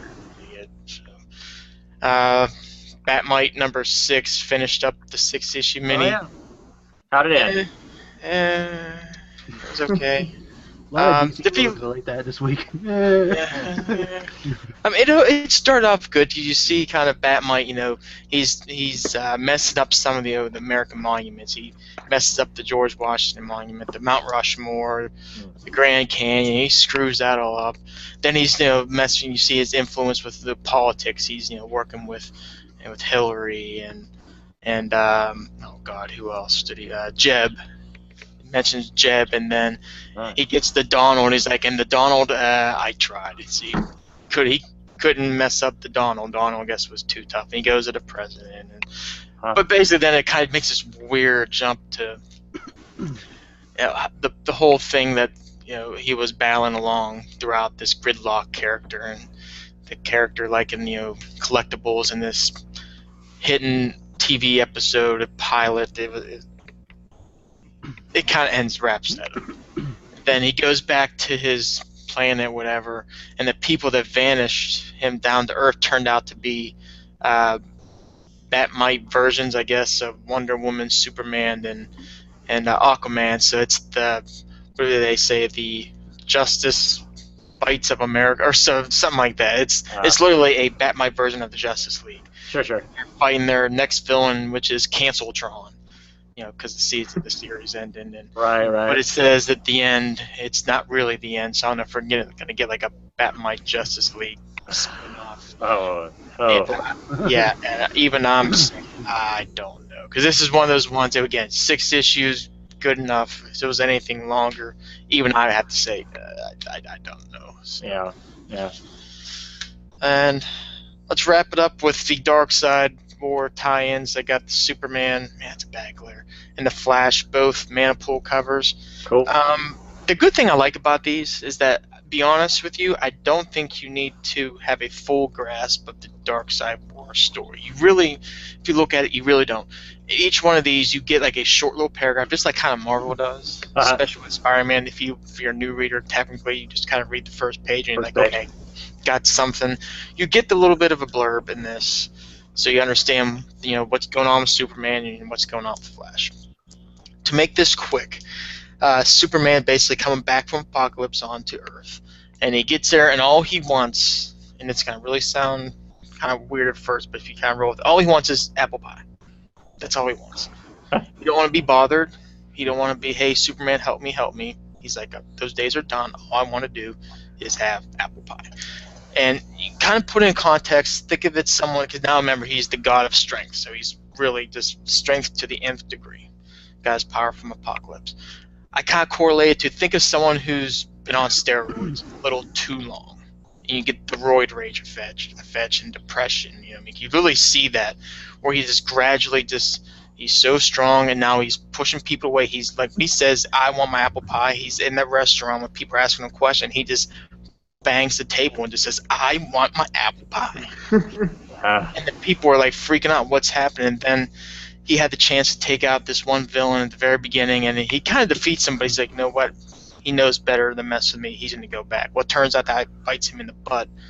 And then, but he's sitting there saying stuff like, why am I doing all this? I sit there, I save the world just for 3 days later for me to go right back at it again. And place Metropolis is kind of fallen. He's like, you know what? It's peaceful. It's quiet. I don't hear all the griping and the complaining. This actually isn't bad. And it's the simplest thing, as a bird lands on the shoulder. He's like, you, get out of here. And then you kind of see Clark kind of realize, he's like, no, wait a second, don't go. So he kind of realizes, kind of like the mood swing of the roid rage. Then he kind of realizes, hey, this is not the way it's supposed to be, and kind of wraps up. But if you just look at it in that kind of context, it's actually maybe a little bit better than it actually is. But I thought it was a pretty decent story. Manipul written that one. It was okay. Manipul wrote it too, huh? Yes. And I kind of look at it, it started off good, and then the ending, he saves Metropolis and just goes away. So does it kind of suffer from the Manipul effect a little? I mean, basically, start a story good, end it. You kind of get that one issue. And lastly, The Flash, written by Williams. I think it's the guy who does Cyborg. Is that the name, Williams? Rob Williams? He's Martian Manhunter. Martian Manhunter. Oh, Martian Manhunter, that's what it is, okay. So basically, it's a simple concept. Because now Black Racer and Flash are kind of one and the same, so he's the god of death. He's kind of like the Grim Reaper. But this whole issue is basically Flash, fighting whether or not to become this god, have this power. And first half is it really kind of battling the question, can someone really outrace death? Can someone really escape death? Because even the Black Racer was saying, in its own twisted kind of way, it kind of makes sense where, death is necessary. Because if no one dies, you really can't appreciate life and stuff like that. So that's the whole pitch. And he kind of goes to the point where basically, if there was no death, he would not be, Flash. He goes back, shows his mother's death scene or something like that. And basically Flash is given the chance, hey, all you got to do is take a life. And then you take a life, this all goes away.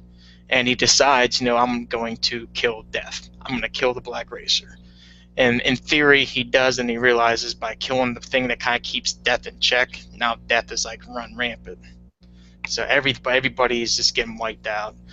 And it comes to the very end where he kind of makes the decision to kind of sacrifice himself. He says, okay, if I really got to take one life, it's going to be the one life that's been ruined already, and it's me. So you don't know if he kills himself or just basically says, I sacrificed myself. This life as Flash is no more.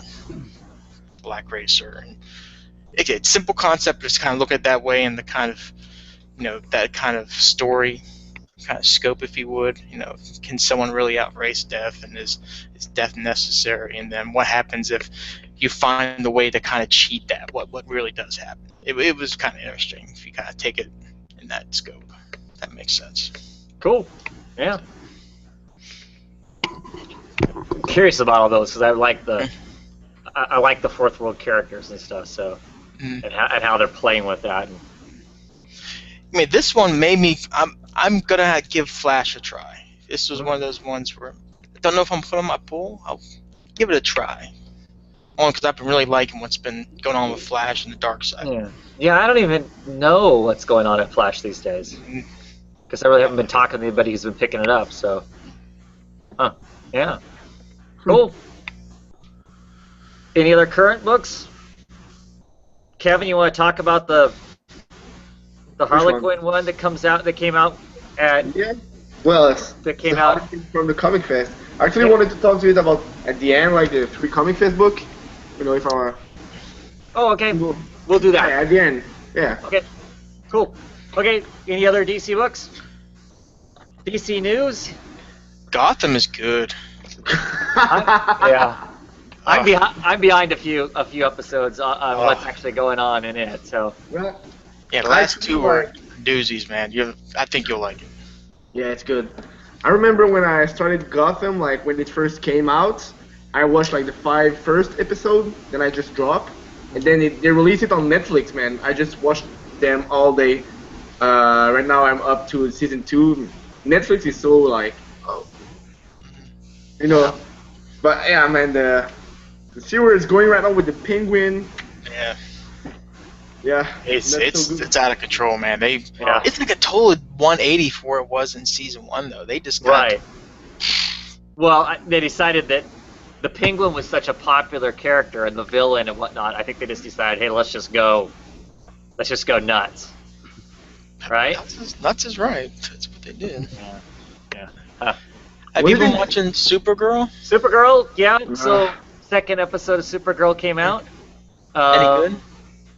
I'm enjoying it. It's not anything really depthy or whatnot, but I think it is fun, light entertainment. It's nice to see I guess the Flash, a lot of it is kind of light too, I guess.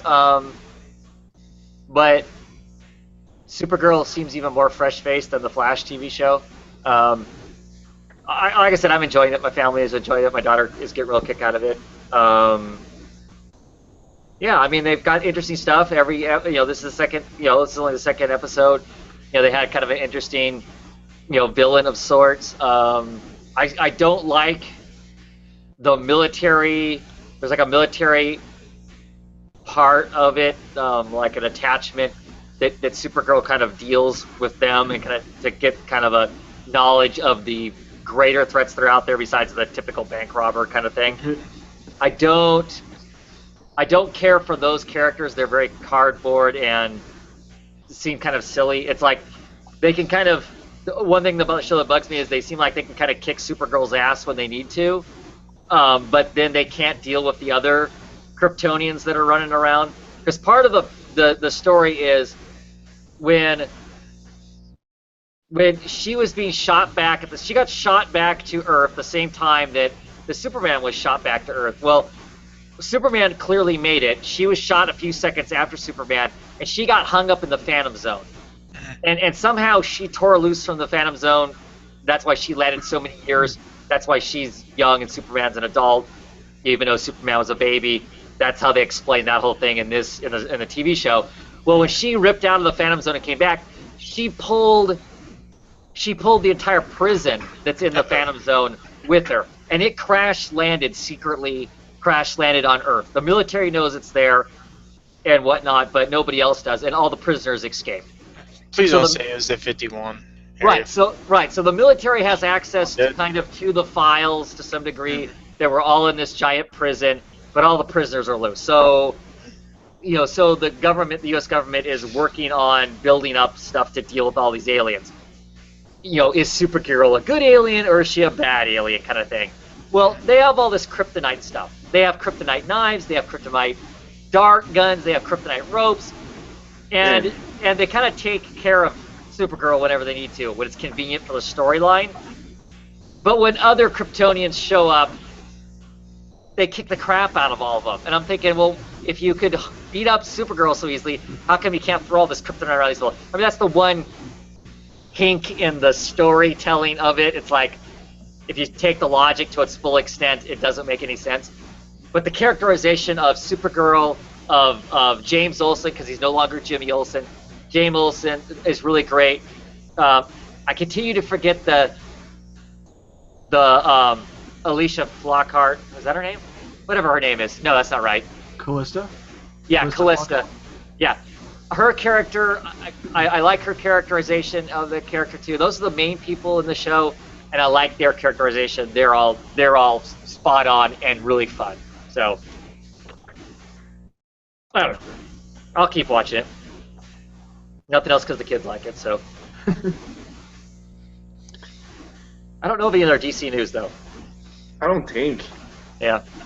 Nicole Kidman is supposedly in. Right. They're shopping around to possibly have her play an Amazonian in the Wonder Woman movie. Hippolyta, right? Would she be mom? I was gonna wonder if she'd be mom. I think that's supposed to be Hippolyta, yeah. That would make sense. She would. I would think that would be cool. Yeah. Get some named people kind of playing roles, but not playing the roles, the big roles. I would think. You know. Yeah. So, cool. Let's roll on to independent comics. Yes. I read a few. I don't know that I'll talk about them all, but oh my gosh. yes, yes. So, where do you want to start? Go ahead, Kevin. Okay. Probably one most of people picked that one up. Paper Girls. Paper Girls. Issue Yeah. 2, with the great pink cover. First of all, wow. Yeah. Man, I didn't thought about this like going back in time thing in the first issue at the end when you see the Apple product. Right. I just thought like, hey, it's the Apple product, man. What the hell does that mean? But I never thought about someone from the future, because when you start the comic, it's like in '88. Yeah. So there's such a thing as Apple like mini stuff. There's iMac, but that's it. There's not. And are those people aliens? Are those people from the future? Brian Kevon knows how to like being mysterious. Huh? I actually really enjoyed that one.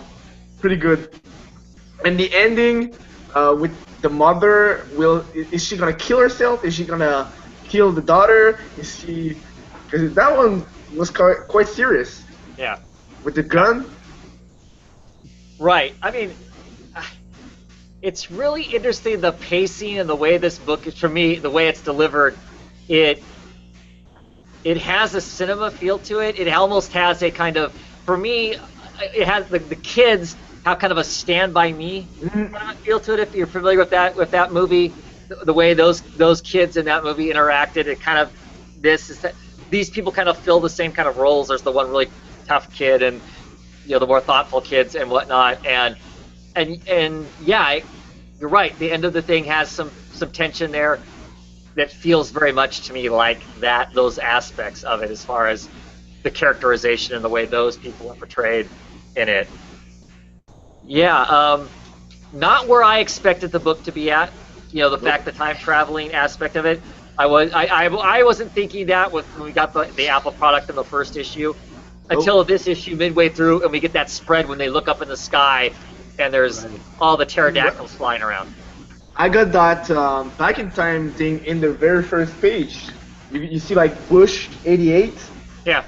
I saw that one. I was like, man, in '98. First of all, I was like, well, first Bush isn't president anymore, so I don't know why there's a Bush sign. And I saw like 88. And when you were talking about these the pterodactyls. Yeah. Yeah. Beautiful panel. Beautiful. Yeah. Wasn't George Bush the first in '88? Yes. Yeah. Yeah.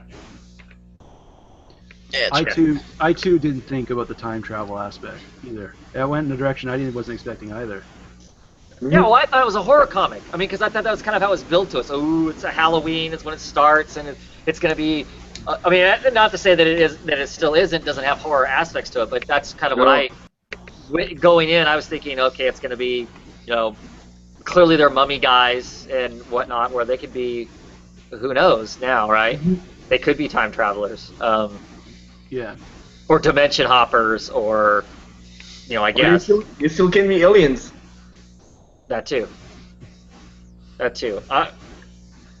I really like it. I mean, it's a very good one, and that particular part here where the first like dinosaur come in. You see his leg. Right. First you think it's an alien because of the big aspect. In the second panel, when you got like his head chopped with the blood, and you see a hand taking the walkie-talkie stuff. Right. We don't know whose that hand is. Was that guy on the dinosaur? Was he riding the dinosaur like some kind of majestic god? Yeah. But that panel also makes it feel like a horror book, right? Yeah. You kind of fade it and use the blood splatter, you know, like. Mhm. Oh, yeah. Well, I didn't realize this was a dinosaur leg. Because to me, I was like, oh, it's some sort of demon. Because I'm still thinking horror book. Yeah. Oh, it's some sort of, something from the pit is coming. It's gonna. So The people we thought were the bad guys maybe aren't the ultimate bad guys. I mean, even with this, this makes sense now. But when I was reading, I'm like, okay, clearly that's something snipping his head off. But I don't know, is it a giant pincher of a hand from a demon or whatever? It isn't until we see all the pterodactyls or whatever. Technically, these are. They're probably not pterodactyls. They're some other dinosaur. Yeah. But anyway, we get to there, then it's like, oh, that's what that was. Because But you're right. That kind of armored or metallic hand. Is it really? There's the next question. Is this really an armored or a robot hand, or is it somebody in a costume? Because remember, this is It's Halloween. Halloween night. So what's Yeah. And the fact that most of the parents have disappeared, you get this whole religious aspect in there. Everybody else is there's mom at the end of this who's saying, all the good still people there. have been wished off to heaven. All of us sinners are left here on. Right. She like the dad just vanished in front of her. So Yeah. that's a very, very good one. Yep. I really enjoy that one. Yeah. It's got some cool elements to it. I'm happy to be on it. Love seeing a Cliff Chang book. Well, is it? What you think? What you think, Brandon? I don't think I can add anything else. Just that I didn't expect the direction it went, and I'm enjoying the hell of it. I'm quite honestly, I'm more intrigued now, whereas I was just kind of going along for the ride. Enjoying the music, the movie aspects of it, the cinema aspects that seem to really be in this book more so than the other, Brian K. Vaughan books that I'm reading right now. And then we get that whole the dinosaur thing and whatnot, which clearly throws it in a whole different way. At the end of the comic, you have what personally I really enjoy is a small like preview of the next Brian K. Vaughan title, The Private Eye.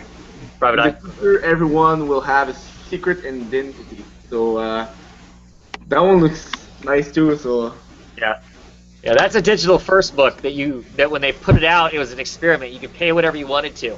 They put it up and you just paid what you wanted, whether you wanted to pay nothing or you wanted to pay $1 or whatever. Now they're going to do the hardback of it, yeah. Cool. Hey, let's talk another Brian K. Vaughan book since we're already talking Brian K. Vaughan. Oh, that's a spirit, man. We Stand on Guard, issue number 5. Glad it's not the last issue. Yeah. Right, so we got one more issue after this. So this issue, our Canadian heroes, you Canadians, strike back, right? You strike back in this. I will give it this. It's kind of a smart and interesting way to have them have the ability to have leverage. Because clearly, this is like 4 or 5 people with 2 pieces of machinery versus the U.S. Army. Clearly, the odds are way, way, way against you winning anything. But because of where they put them at, they can't just drop a Titan missile on them and just nuke them off the planet because this is all about water. Yep. This whole thing is really about water. Us stingy Americans, we want everyone's water. So we're taking Canada's water. That's what this is all about, and we can't quite do it. Yeah. Yeah, and I personally like the fact that we learned a lot more about his brother. Because in like 2 issues back, I was wondering, well, what happened to his brother? Because he let the sister escape, and he let him taken for prisoner. So you know what happened with his brother right now. And in this panel, one of my favorite panel in the whole comic, because that one with the glasses on with the small logo. Do you guys know what this logo is? No. It's Radio Canada, which is basically the national Canadian television and broadcast system. Sure. And when I saw this thing, I was like, man, it's like broadcasting all over Canada. Yeah. And yeah, so y'all know what this logo was. Cool. And the fact that he has this small thing in his glasses means that he has contact all over Canada. Yeah, so internet, television, radio stations, that's all what this logo is about. I wonder how that little meeting there, whether they're on a prison plantation somewhere in like Arizona or something, I guess. I wonder how that's going to play into the next issue. Is the final issue. They give us some story elements there. How is that going to tie into what's going on at the end in this? How it's going to tie this all up? Because them being in a prison plantation, yeah, I don't know how that is going to tie. I'm curious to see how that's going to mean anything to what's going on in the main part of the book, right? Because the main part of the book, we're kind of at a standoff or a final hurrah of the Canadian liberation. This group of liberation people. You know, we have people with bombs strapped to them, getting ready to do massive damage, right? Yeah. Brandon, what you think? I don't really care about any of the characters. Like, if issue 6 was everybody dies, I'd be like, okay. Like, I don't care. Yeah. I feel like I'm like you, Travis. What I'm more interested in are the military strategy aspects to it. I think they're interesting, but if this maybe was like an ongoing and it took us longer to get to this point, maybe I'd care more. But right now, these characters, they don't have weight to for me. Like I said, if they all just died next issue, I wouldn't care. And I think that's maybe a problem. It's okay. Like I said. And I think part of that is the type of story that's being told, and the fact that it's 6 issues. That's all it's going to be. You know, they have to get from point A to point B.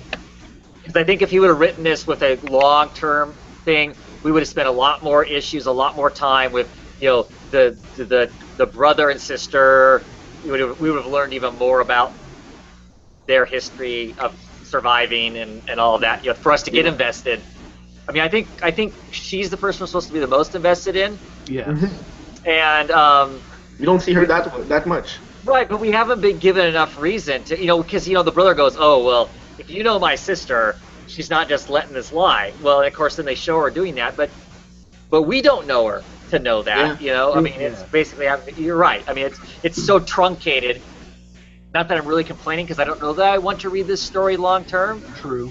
You know, I mean, but maybe I would have if they would have delivered it in a different way. Yeah. I mean, I'm having fun with the book. I like this issue. I like the mayhem that was in this issue. Like where all the special American special ops guys that got the guy at gunpoint, and they're basically saying you need to stand down because we're going to kill him. And then all of a sudden that green laser shows up and just kind of basically, you know, just cuts him into pieces like ribbon, and just kind of. I mean, that's cool. To me that was kind of cool. I'm like, ooh, that's cool, you know. But. Well, the funniest thing probably in the comic is the guy when he wears the Superman Canadian shirt and he's got the head explodes. Oh, right. Oh man. He feels back his Canadian shirt. He goes, yeah, you know, and he's starting to walk forward, and he's like, he's starting to give the story. I heard Superman was actually invented. Boom! And his head just explodes. Yeah. That was funny. Oh. We're sick. Yeah. You shouldn't laugh, but you know. It was. It's. If you like Wonderfully Violet, it was fun for that. But totally different in tone and nature and writing style than like Paper Girls or Saga. Yeah, 100%, right? Yeah. For being the same writer. Yeah. Cool. What else? What else to talk about? Luke, did you get any independent books this week? No. That's it. Man. No. None. I'll share some of mine with you. Go. What else? What else did I talk about? Brandon, what else did you get? What else did I get? Yeah. I got Unfollow. Okay, cool. The latest this week's #1 from Vertigo of their 3 months of #1s each week. What do you think? Concept is interesting, but it's really too early to tell really how I think about it until I read a couple issues, I think.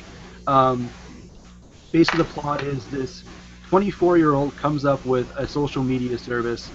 Pretty much it's Twitter, but it's called Chirper, and he has some terminal disease, which is pancreatic cancer. Yeah.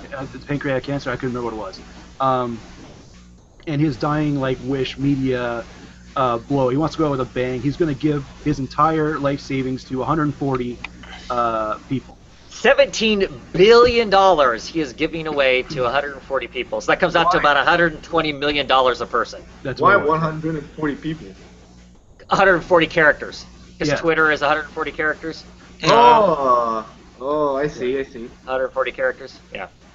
So we get brief snippets of a couple of different characters or people who have got the app of Right. the 140, but I don't think we got enough really to judge them yet, in my No. opinion. No. So all I can really say about it is that the concept is unique, and of course, with a book like this, there's obviously going to be some background shady stuff going on, because if there wasn't, it would be a pretty boring book. So of course there's got to be some sort of shadiness in the back. Well, right, and our assumption is, right, when you're dealing with that amount of money, somebody's is going to try and get their hands in the cookie jar in some Right. way, which we do get at the beginning of this. We get one of the programmers who helped develop the app added himself to the list.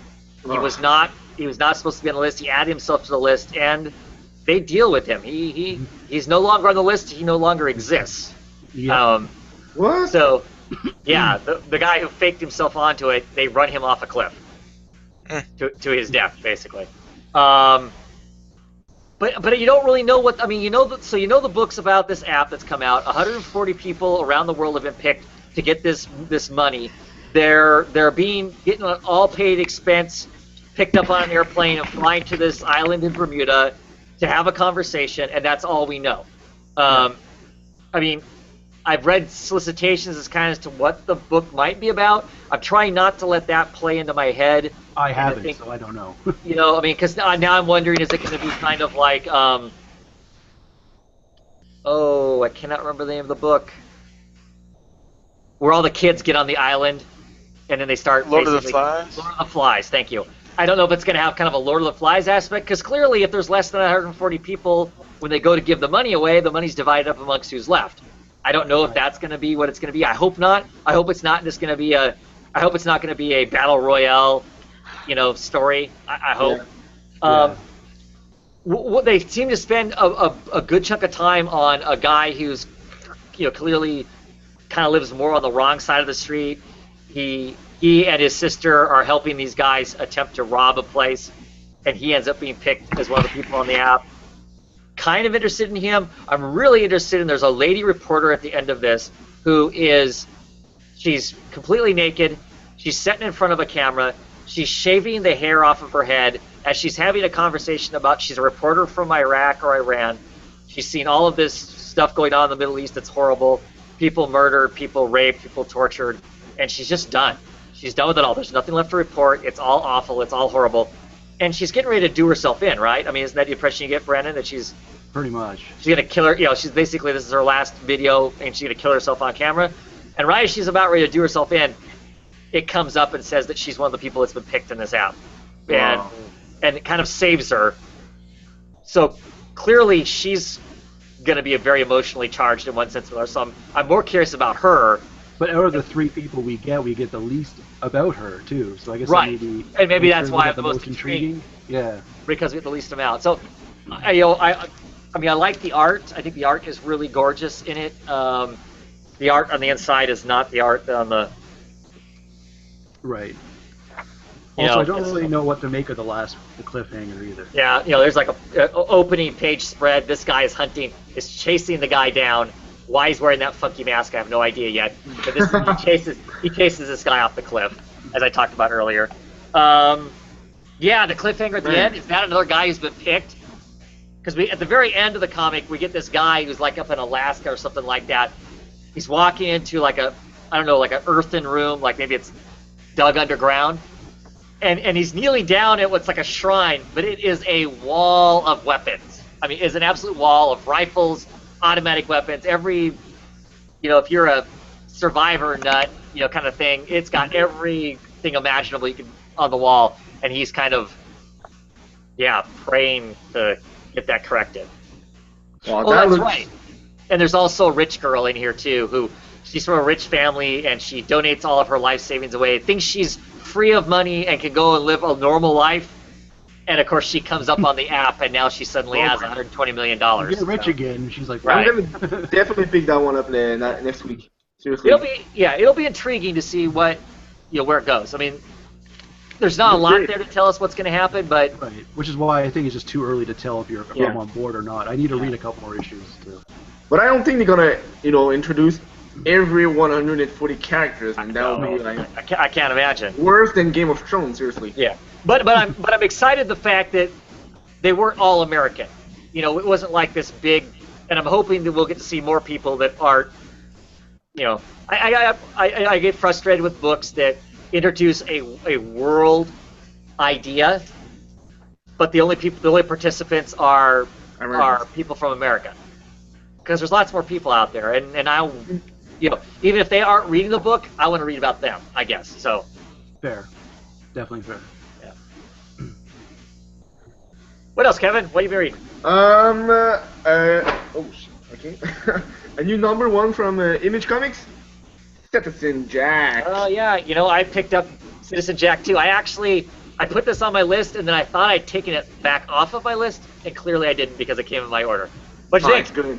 I actually enjoy it. Yeah. Yeah. That guy is like a nobody. He's not good to everyone. He's like complete loser. A loser. He can't even sell like snowblower in winter. In Minnesota. Yeah. For anybody who knows Minnesota, of course, in winter there's more snow than anything, and he can't smell snowblowers in the middle of the winter in Minnesota. He has that demon following him around, and at some point they're going like, man, if you want to be mayor or if you want to be president, we need to do a pact or something. And all the way through the comic, he's like, no man, I can do it myself. I don't need your help. And at the end, he's just like, you know what? I'm gonna do it. And you don't know what the deal is, because he's gonna be president. This loser is gonna be president of the United States because of the pact with the demon, and you don't know what he got in exchange, what the demon received, and who is this demon. Why is Jack is the only guy who actually listened to the demon? Where is he coming from? Because all through the comic, it looks like this demon has followed him all his life. He know him very well, and Jack is like, well, he's like, that guy is part of my life. What can Jack do for you? Yeah. Yep. So, and when we say loser, I mean we're talking full on. He wears a cowboy hat, a pink robe, and cowboy boots. That's all he wears, and boxers underneath it. I mean that's what he wears at work. That's what he wears going out pushing snow. I mean he's an ex-hockey player who probably wasn't all that good, but he had a dream of being a great hockey player. He crashed on the ice, broke his back in a way that it took him out of being a hockey player, and so he is just literally a pathetic human being. The question I'm asking, because you see his ex-wife right here, who is the mayor now. Yeah, she looks quite hot, for a comic character, and I can't judge a picture. The question I'm just asking myself is, did a pact with the demon before to have this woman and to be mayor, but now he wants to have more, because the demon seems to know him very, very well, and you get the impression the demon has been hanging around and talking in his ear since he was a kid, basically. Yeah, that's right there. And it's a very, very. And one thing I find very, very weird is if you read the comic and you see the news people, when they talk about the news, there's this dolphin guy. Yeah. What? The dolphin. Yeah, they're doing a newscast, so it's kind of your typical, CNN or Fox News type newscast, and you have these two mouthpieces that are basically blathering on, and then you have this, the dolphin. And the dolphin is the only one who makes sense. The dolphin actually talks. They're talking about the numbers, the polls. Look at this. This person's a sure winner. And the dolphin's like, you can't call it a year and a half before the election. You can't call who's won the election already. The dolphin's the only person who's making sense. All this political craziness that's going on, the dolphin's the only one he's trying. you get about halfway through a sentence of trying to make some sort of logical sense, and then the newscasters cut him off like he's an idiot. And they call him Click, because of course, dolphins click. That makes no sense at all. It's so random. It's like, And I don't know. like, Jack, he like do a video for being president, and he just jump into cold water naked. And like, does any of our president will do that? No, I'm Jack. I will do what's necessary. And that was kind of funny. Yeah. And they like in the news they take like maybe a few minutes to talk about how small his penis is. So Right, they pick on him. Yeah. and he's a dumbass of the day. Right. But the dumbass of the day is running for president. Yep. Yeah, I don't know. I don't think I'm getting the next issue of it. There's parts of it that are amusing, but I don't. It seems pretty straightforward. Sell my soul to the devil to become president. I mean, I'm thinking there's gonna be some laughs along the way, but I don't feel like there's gonna be anything here that's gonna surprise me or make me ponder something, and I don't know that it was that funny for me to pick it up just to be something to laugh about. I don't know. Maybe I'll pick up the next issue. I don't know. Have you already I'll ordered definitely pick up the Q3? next issue. No, I haven't ordered the next issue yet. Okay. But I'm building a list of things that I've missed that I can't just pick up locally. I get enough books together, then I'll order them all at once, and it not cost me so much on the shipping end of things. But no, Yeah. I didn't order issue 2 or beyond. Okay. Because like I said, originally I planned on taking it off, and then mistakenly didn't get it off my list. So. What else, Brandon? What else did you read? Claus. You picked up another Grant Morrison book? I did. Wow. Okay. I like this a lot. This Yeah? is Grant Morrison I love. Pretty straightforward as a whole, right? Yeah, that's kind of why I enjoyed it, I guess. Yeah. Art is By the way, gorgeous. This is what Santa Claus looks like younger. Man, he really let himself go, didn't he? Yeah, he did. He did. Too many Christmas That's cards. all those cookies, all those Christmas cookies, right? Yeah, the art in here is by Dan Mora. Gorgeous, gorgeous art. I mean, as far as kind of this, somewhat medieval, Northlandic kind of a feel Sort of to like it. Conan the Barbarians or the... Yeah. He's this Claus person is clearly some sort of a hunter-gatherer kind of a guy. Takes his wares and then sells his wares and whatnot. But I mean, here's the scene of him coming into this city, and it's just I don't know how well my camera picks that up, but I don't know. I just really, really like the art. The art was great. Yeah. So what do we think of the story?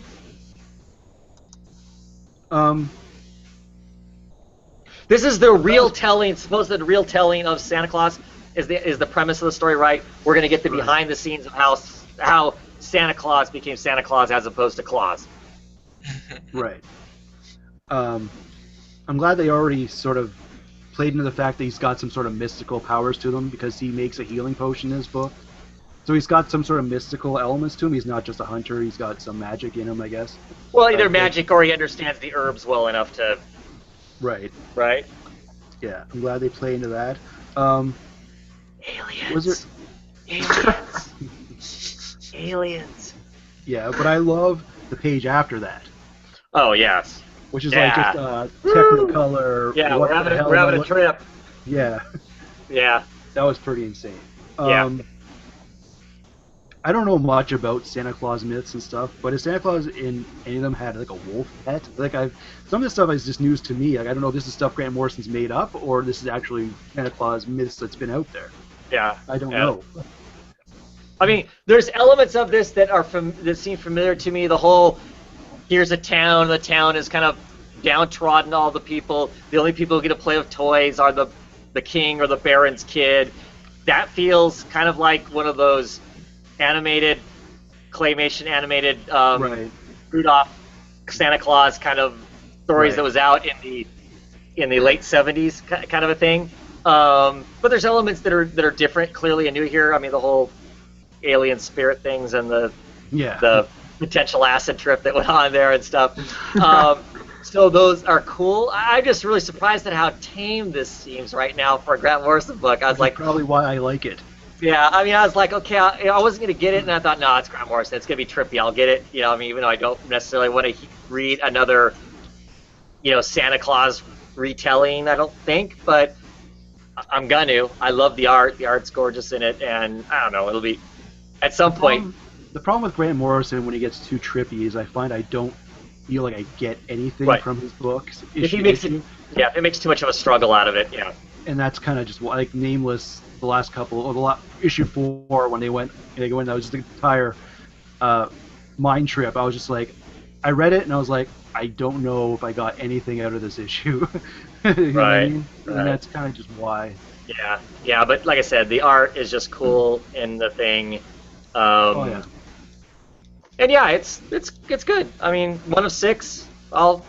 That's the other reason why I picked it up. Is just it was a mini series, so. Yeah. The only thing is this book, because I've had a lot of issues with comic books that actually deal with Christmas, is that the book will continue past Christmas. So I wonder if it will still maintain its relevance past it. In March, we're reading this in March. You mean finishing up in March? Yeah. That's a good point. You'd think at some point when somebody's doing this kind of a thing where it kind of feels holiday-ish in that sense, why didn't they start this in June? So we get the final issue in December, right? Right. That would have been kind of cool in its own way. That's what I would have done, but I don't know. That's just me. I don't know anything. No, it makes perfect marketing sense to me. Other than November, we're starting to think about Christmas, and so therefore you think about picking this kind of a thing up. Whereas in June, when we're all on the beach sipping our Mai Tais, we probably aren't thinking about winter and stuff. True. I don't know. Never know. I have no idea. That'd be my guess. Let's see. Which one do you got? Go ahead, Kevin. Go ahead. All right, it's my last one. So I want to, if you have a few. I've got lots. I've got lots more. I only got one more left too, though. So I know that Brandon didn't get Exodus Life After. You're planning on getting this, Brandon? Well, it's just my shop didn't get it. That was just a diamond thing. It wasn't that it was like it wasn't in my pull. I'm presuming he's gonna get it next week. I hope. So I won't say lots about it, other than it's more of what I loved about the last series of this that wasn't named. I guess basically the writer wasn't sure, whether he should name it, kind of a thing. Now they'll all be named. I think there's going to be more potentially after this. We're going to get these in books, which I don't mind. Some people are like, oh, why are they renumbered and why didn't they just go on? Well, just kind of the way marketing seems to be right now, this almost makes sense to kind of make it in books. So each book can be its own kind of thing and whatnot. But at the same time, it's not. I mean, this dwells back on stuff. What I will say about this is we're kind of thrown into the future for where the last book left off at. Jude is back, stuck in his life where he wakes up 5 minutes before his alarm goes off and on his sofa, somewhat uncomfortable, brushes his teeth, goes to work. He only has one friend. That friend retired yesterday. And Hemingway and the kids are trying to break him out of that. Meanwhile, middle management, hell and heaven, are still trying to work together to snatch Jude up so they can do whatever they're going to do with him. And nothing's working out, and we get back to Mom at some point, the mother/girlfriend person. I was curious if this book was going to establish a whole new set of characters, or was going to continue with Jude and Ernest Hemingway. I'm glad they continuing with the same one. Same characters. We've just moved forward. They've been. I can't remember what the timeline is. If it's 9 months or whatever it is, but it's been a while since the bad stuff that happened in the last issues. Also, the cover makes me incredibly happy because of the 2 rabbit gods at the bottom. yes, and they're there, and they play chess against each other, which is pretty funny. But yeah, it's cool. It's just some it's more of the same. If you've been enjoying the book, it's great, and I have. So. And just really cool this book is here because they can kind of question and play with stuff that gracefully that people don't always necessarily have the ability to do. So cool that it's back. My hope is that book comes out next week for me, and hopefully my Black Magic issue comes out next week too. Oh, hopefully they both come out tomorrow or next week. Good reading on both of those. Yeah. Survivors Club. That's the other one I didn't get. Okay. Okay, put in my poll. I'll briefly talk about it a little bit. I love this cover, Bill Sikowitz cover. This woman with a pull cord, like what you'd have on the, I don't know if dolls still come that way. Back when I was a kid, you had dolls that had a pull cord in the back, you'd pull it, and then they'd say all kinds of horrible whatever things. Always thought those dolls were creepy, but so that's in the comic. There's a character with that on their back, not tattooed, literally on their back. Some crazy stuff goes on in this, of course. You have the main plot where they're trying to chase down the whole video game thing and whatnot. That's somewhat interesting. There's a couple characters that are going to do that. There's the guy who's like the survivor of the Amityville horror. There's a lot more of him in this issue, kind of his life, what he's doing. He's at horror cons and having to deal with the fact that he's the person who actually lived the horrific thing, and everybody's seen the movie and they want to talk to the actors, not him, kind of a thing. He gets together with Alice, who is the girl that they held the dinner, or they held the kind of lunch and get to meet each other. Mm-hmm. He's out with her, or one version of her, because remember the first issue, Yep.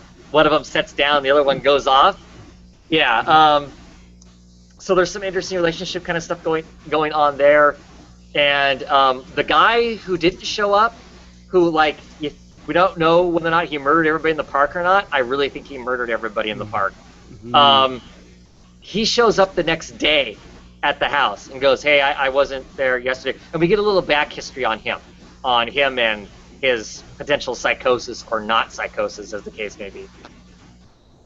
This issue made it even more interesting for me. I of course I love the art, Ryan Kelly's art. I just love his way of portraying stuff and whatnot. Still lots of moving parts.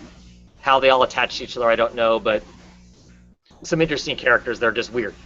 Because I think after the first issue, most of us were just like, I don't really know how to feel. You seem to be more invested in the book after this issue. Right. Yes. I mean, granted, I would still, to be honest, I would say that we're kind of still in the same place we were with issue 1 as far as I'm not sure what the hell's going on. But there's just more weird stuff, like the pull cord thing, that whole, and like I said, the guy that was in the park, getting more of a background of him and his not so imaginary friend that's helping him with all the stuff he's doing. There's just some really oddness to it, but as far as a clear path as to what's going on, no, there isn't. If you're wanting answers, this doesn't give you any. I wasn't expecting any. Okay. Yeah. Not to bore you guys too much. Let's see. Lazarus, issue 20. Awesome issue. This issue is largely combat. The main character has put herself back together, basically, but her squad has moved forward with the goal that they needed to take out this stuff. They actually managed to do it on their own without having Lazarus. I mean, this is supposed to be something they just thought there's no way in hell they could do. And because they just kind of go, screw it, we're going to die anyway. I mean, they go about it as smart as they can, but it's still kind of a suicide run. They actually managed to pull most of it off, and it was kind of cool to see that it isn't all about forever, and if you don't have the super person there, everybody else is incapable. So it was kind of cool to see that part of it. And with the Carlisle family, some new monkey wrenches have been thrown into the gears. The brother who's currently in charge, it looks like he's going to get usurped by one of the younger sisters, because where that brother is financially and business a pretty savvy guy, they're in the middle of a war, and the guy just does not have the backbone for war. So it'll be curious to see how they move him out of power without just killing him, because I don't think that's really what they want to do. But how are they going to move him out of power and put this other woman who's much more take charge, forceful, backbone, aggressive kind of thing that they need, because they are literally in a corporate war. And when I say corporate war, I mean literally shooting missiles and bombs at each other. So really, really cool. If you like that kind of post, what our world could possibly look like if corporations took over and they're all evil and out for themselves. So good stuff. Nice. Read the trades if you haven't been picking up the singles. I don't need to talk about my others other than the stuff I know other people got. Kevin, what'd you read? Accent issue 2. Oh, 2. The second part of your video game cover, right? Oh yeah, the second part. think I got the first one. Screw it. Cool. Man, when the first issue ended, I was like, wasn't quite sure, but the second issue was good. I enjoyed it. Basically, if you didn't read the first issue, I'm gonna spoil right now. At the end, what's happening basically in that comic is when, well, first of all, those people enter the video game. It's called a beta video game, so there's 3 different people. One of them is a young boy. And what's happening right now, when one of those people die, they actually reborn as their avatar? Their avatar in the real world. Oh, and wow. in the beta game, there were 3. 1 girl, 2 guy. That guy is the weakest one, which is the main character, and the other one is overpowered. The other guy is overpowered. And what's happening right here is that the lady is a big pop star for, let's say, Miley Cyrus. It's Miley Cyrus, and she plays video game, and right now what's happening is she died of overdose, so she reborn as her avatar, and she gets changed between, avatar state and regular form. So she died, but nobody else know about it. And what's happening is they need to find the third one, because the third one is going to probably destroy the world, because they actually can use their real character power in the real world. For instance, that guy, he throw out portals. So it's just like, he stole a bunch of money. When he first got his avatar state, he stole a bunch of money. He stole cars, he stole a tank. And it was like, man, what can I do now? I have a tank, I have a car, I have money. And you look at the paper money and like, why is that even matter to people? I just went into the bank and I got a bunch of it. I don't see the point of having money anymore. And that guy is, so right now they're kind of teaming up with that guy and the lady to destroy the third one. And right now we don't know if the third one actually has his power. And because, it's a video game thing, they'll look very different when they're in avatar stand and when they're really people. Like, that guy is a teenager, he has like 14. And the other girl, she has like 25. And the third one, is he like a kid? Is he like a grandpa? We don't know. Cool. And that was very, very nice. Because at the end of the last issue, the main character died. And you're like, man, what's going to happen? Right, But, right. they're reborn as their avatar. Well, that's cool. Yeah. One of the fun fact is the girl, which is a pop star, she dropped acid kind of stuff. And when she dropped the acid, she talks to the television. And at that point, she actually already did the overdose. So she thinks she's like alive. So she talks to the television, and the television is like, pull me out. So she go into the television and she pull out the master of the game, which is like of this kind of dog guy, which is not let's see, I can find him. Where is he? The dog guy here. It's like, Oh, yeah. yeah, a dog guy, but it's like so short. That's the whole body right here is on the bed actually. And see, that's the lady who has like the Japan flag on her head, but I don't know why. That's how she actually looks like.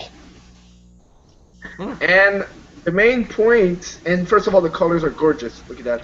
That's one of my favorite parts when she reaches into the television. She's like very high, and yeah, it's like very like, you don't really know she died, because the first one he got hit by a bus, so he died right away. But that one's more like, you need to really look. She's like on her bed. She moves, small like thing going on. She was on drugs like 5 minutes ago, and she was supposed to take only 1 pill, but she took 2 pills. And the guy was like, you just need to drop 1. If you take 2, man, it's bad. And she take 2. So is she really 100% dead? That's where we don't kind of know. The first guy was hit by a bus, but yeah, very enjoyed that one. That's interesting. That's an interesting concept. I didn't realize the book was going to go that direction as far as them Me too. coming back and then having the video game avatar in reality. That's kind of cool. Yeah, I thought it was only them in the video game, but it turned out that the video game was coming in reality.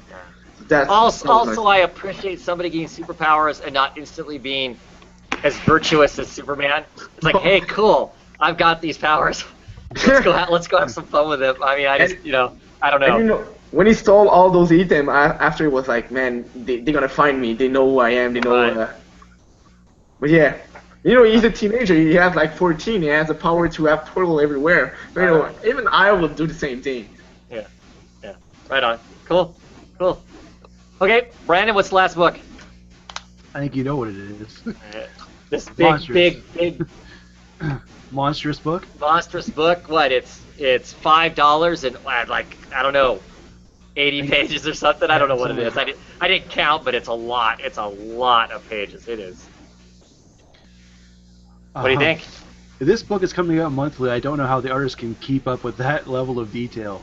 Like, Yeah. wow. This art in this book. Have you ever heard of this artist, Sana Takeda? I've never heard of her before. Nope. But I think that, I think that the style of art is not something that I normally pay attention to be quite honest. One of my hang-ups with like manga and stuff like that, I don't care for what I consider like the stereotypical kind of face, or kind of pointed chin, pointed nose kind of a face, and I have never liked that style clear back when I was a wee little lad and Speed Racer was out. I mean that's that would have been even in reruns in the early 70s, just to date myself once again because I love doing that. So I'm not a fan of her face. I love the rest of the art. The rest of the art is absolutely gorgeous. I no problem with everybody else's faces. I'm just not.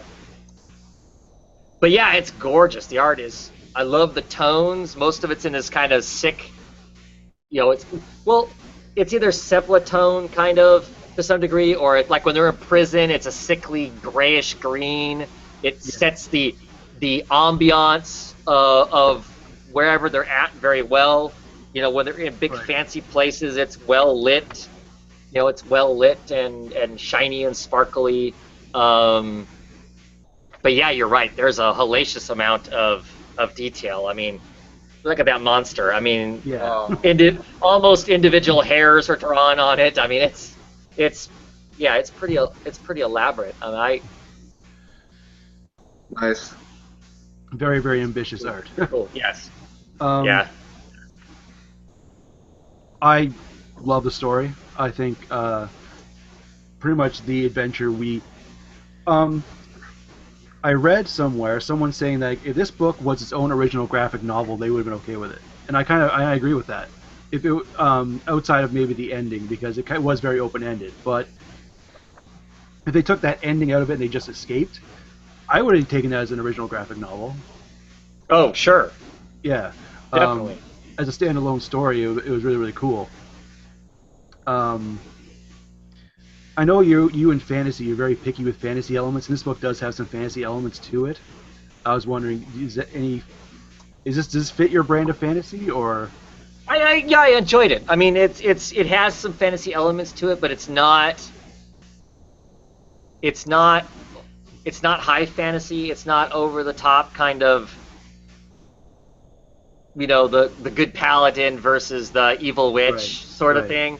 There's clearly, I think the book is just a giant swath of gray. I mean, there's some diabolical stuff goes in here. There are people eating what I think most of us would consider people. I mean, they're considered not. I mean, so the premise of the story seems to be the world. There seems to be like two groups of people, and they're at a very, very fragile piece. There's the monstrous people.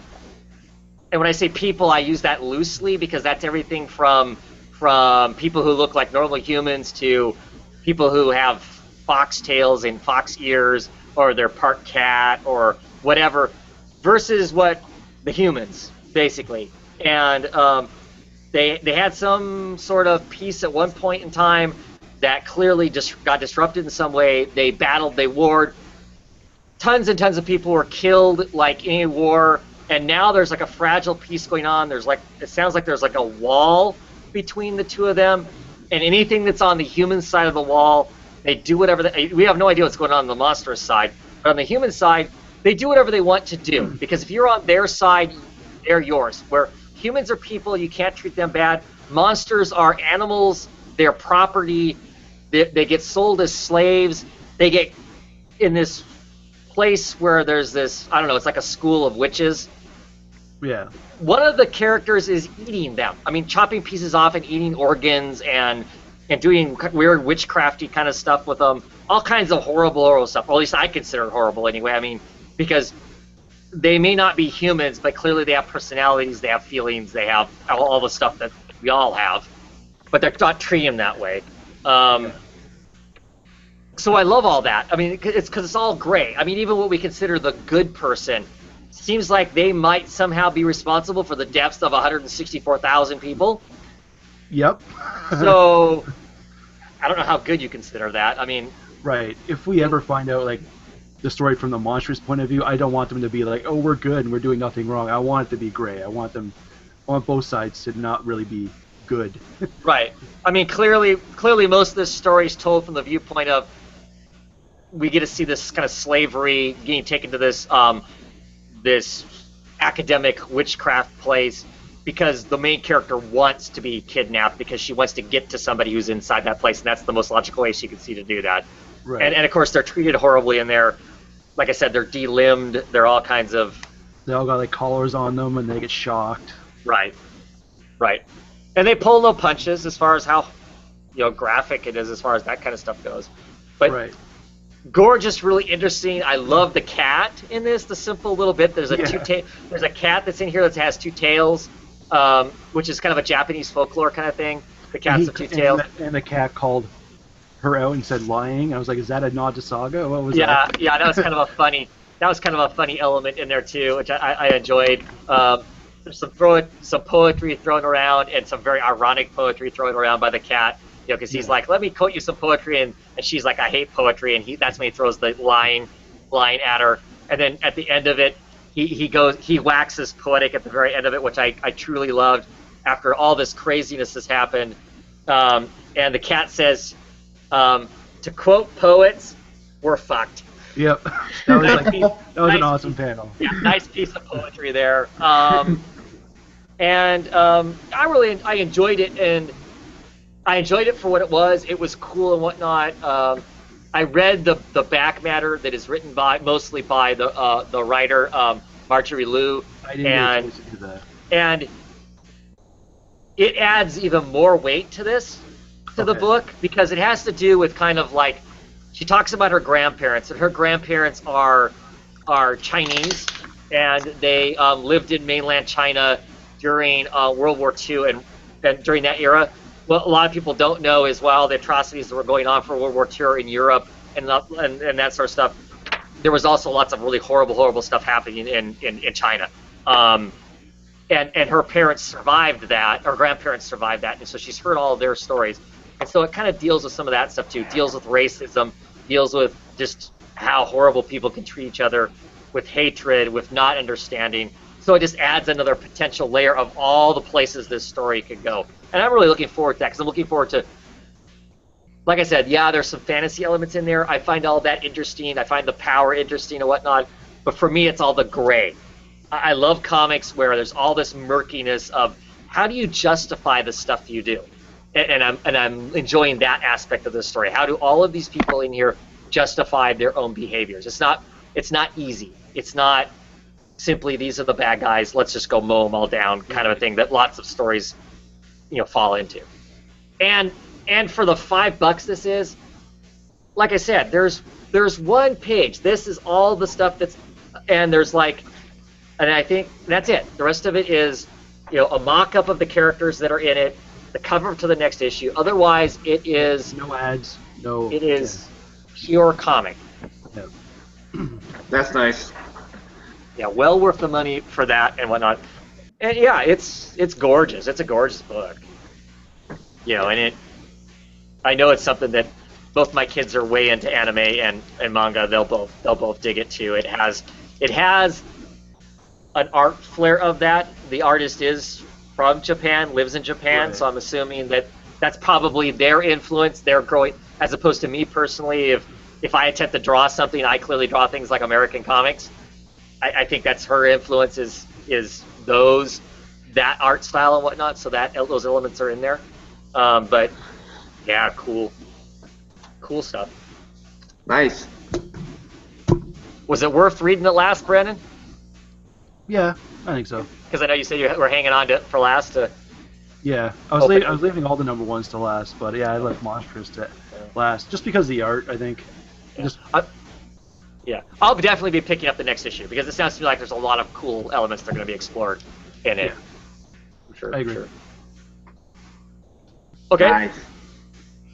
You got more comics? No, I do, but I'm not going to talk about them because otherwise it's just me talking. I've got some back issues. Awesome. Let's see them. We already talked about that one, so I'm not gonna go into details. But I pick up the payback. Okay. Nice. like Millie did and somebody else. I did. I think everybody's gone it back and picked it up. Yeah, pretty much. Yeah. Great. I was reading it, the first page, where the character description, and this one is where it actually got me, right in the first page. Previously, in the paybacks, nothing happened. This is the first issue. Move on.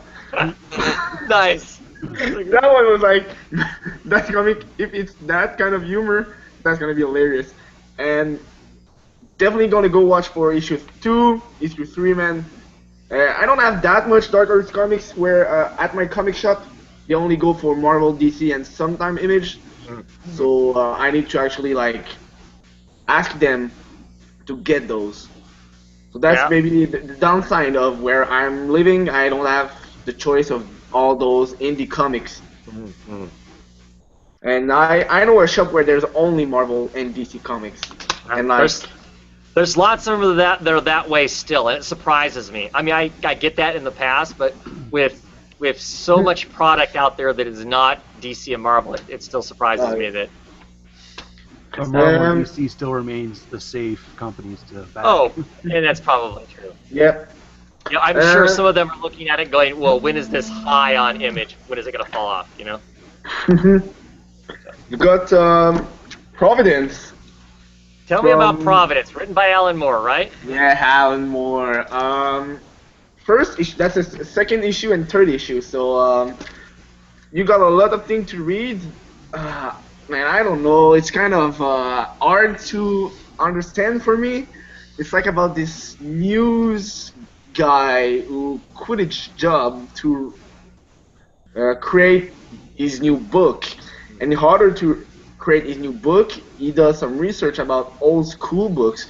This took place in like 1930, so it's a very like oldish kind of stuff. Everyone has a hat, and there are some magical elements in the comic that in issue 2 you hear about, but you still don't know what's going on.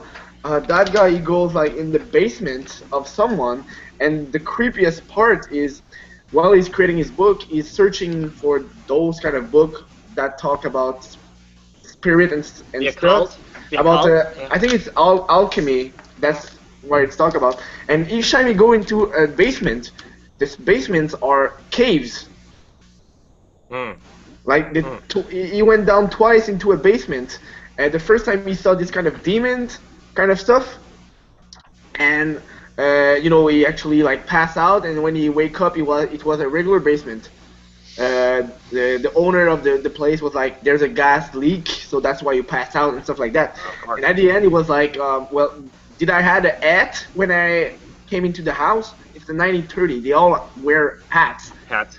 And I was like, did he wear a hat? So I went back to issues, and he did wear a hat. And I was like, then did he lost it in the cave? So I went through the comic, and he did lost it in the cave. So there was this kind of mystical cave going on. And at the end of the comic, you see, this is issue 2 here, you see that guy, which you've seen it before, but not his full face. He had this mark on his face, and the demon in the basement, he had big claws kind of stuff. So you're like, are those things real? See, that's like the cave going on right here. Like the basement is all those mystical thing going on. That's for issue 2. In issue 3, there's the same thing. He goes into the cave, into the basement, which is a cave, and in the cave there's like a boat with a lake, and you're like, where is that coming from? It's under a city. So it's kind of, I don't know where Alan Moore is going with that one. I still want to know what's gonna happen because he writes some pretty weird stuff. Yeah. So I still don't know, man. He got like, I don't know. It's Alan Moore, like, yeah. But the last issue is the main character. You still don't know if he's gay or not. It's like going in between. He has this kind of dream where I'm gonna see it right here. He has a dream where in the side it's a man. The second panel it's a woman, has the same name, and then the third one it's again a man. But he's not in a bed anymore. He's in a bus. Yeah. So in that panel with the lady, it looks like she has a penis. Well, because in the first one, they were talking about this. I was just saying, yeah, it's Alan Moore, so who knows? Yeah. Oh, God. So, yeah, man. And, at the end of Alan Moore comics, there's always these big kind of text going on. Sure. I personally didn't read those. I don't like reading. He has like 5 pages like that, so. But, it's weird. It's weird. Yeah. Alan Moore, man. I believe that series is 12 issues long. Is that what it is? Well, yeah. Who's putting that out? Avatar. Avatar. Yep. Oh, okay. Avatar. Okay. It's a $5 book, so that's why I'm concerned about it. Yeah. Yeah. It's a bit steep, and if it's confusing, that makes it even harder. So. Yeah. For sure. Sure. And Halloween Comic Fest. Sure. What'd you get? But that's all the one I actually read. I've got a bunch of those that I actually didn't read. So Harley Quinn, you were talking about Harley Quinn earlier, Luke. Yeah, I remember that issue came out, and I was just like, it's definitely it was like a stepping your foot into cold water. It's like, oh, this is the direction they're gonna take Harley. But yeah, that issue and like the Zero issue, I remember just like. In that one, she like going to the new town, and she got a job with the roller kind of stuff going on, where you learn that finally she's not gonna be this villain anymore. She's gonna be a hero. Mm-hmm. So her hero with her own little. Yeah, I don't know if she's a hero. She's just doing her own thing. Yeah. But for a free comic for Halloween Comic Fest, it was like, I picked that one up for sure. Yeah. I even asked the guy to put it aside just to be sure that I get a copy of it. Mm-hmm. With her pet beaver. Yeah. What? Yeah. Yeah. So there's that one. There's Sabrina, The Chilling Adventures of Sabrina. Sabrina. Oh. I didn't realize that was another one of the ones they were giving away. Cool. Yeah, last year it was Afterlife with Archie. So right. We got Sabrina this year too. It's. If you've never actually read those Archie horrors, which by the way I haven't seen any in like 2 months. Yeah. Afterlife with Archie, I don't know what's happening with that one. Yeah. With the Sabrina too. So they took a big dark approach on Sabrina. How she's like this, how her family eat people and black magic going on. It's a very dark thing for Halloween. Enjoy it. I actually enjoy it. And the last one, Doctor Strange. My personal first Doctor Strange comic ever. Oh, nice. The Hote. Have you read that one? I haven't. I just heard about it not very long ago. I hear it's out in trade, though, yeah? Yeah, it's on trade. It's basically, in this first issue, which is kind of a teaser, like all the Halloween Comic Fest comics, let's be honest here, because they want to sell you the trade. Sure. Dr. Fate is hurt, if I remember correctly, because he had an attack in his house, and what happened is I don't know if it's his servant or his student. Wong. Yeah, that guy. He got cancer. He gonna die. So Strange wants to find a cure for him. well, he just has some kind of sickness. He doesn't know what he has, so he wanted to find a cure for him. So he go with the demons kind of stuff. He go into another dimension, and what he found is a cure for cancer. Mm. And why he got hurt is because someone went into his house, shot him, and took that thing. And the whole story is about, him trying to find a way to cure his student. Yeah. Fun. Yeah. I enjoyed my first Doctor Strange comic. I picked that one up because the Doctor Strange movie. Sure. And that's probably why Marvel decided to release that one for Halloween Comic Fest. Marketing. Yep. Always marketing. Right on. Yeah, The Oath was a miniseries. I think it came out in 05 or 06, and it was written by Brian K. Vaughan. I read it, but a long time ago. Yeah, Cool. K. Vaughan. I'll have to look that up. Definitely. Cool. That's my last. So what's coming out next week? Anybody excited for anything in particular next week? Nah. Yeah. the next Walking Dead. My list is huge, I think. But, This is like the bad time of month. Oh yeah, You got that time of the Batman month. and Catwoman and Right. Constantine. It's the People last have issue. like blood coming out of their organs. We have expensive comics. Yeah. We each have bad time of the month. This is this Valentine's last issue, right? That's what I would say. It's the last issue for It Jimmy is, Valentine. Yep. See how it goes. Yeah, I still am trying to figure out. I mean, I keep kind of watching tweets and stuff, trying to figure out, did she choose to leave or did somebody else decide her time was done? Because if somebody else decided, they need to be slapped. I mean, if she wants to go on, if she wants to go on and do something else, cool. I mean, I don't fault anybody for, wanting to move on to something different. But man, I don't know. I'm gonna miss it. I've liked it. I'm curious to see how she ties it all up though. So that'll be. I'm getting a bunch of number ones. A bunch. Yeah. Yeah, I'm the opposite. I don't think I'm getting that many number ones next week. I'm picking up the Illuminati from Marvel. Picking up that number one. Let's see what other number ones am I picking up. I'm picking up Limbo, which is an Image book.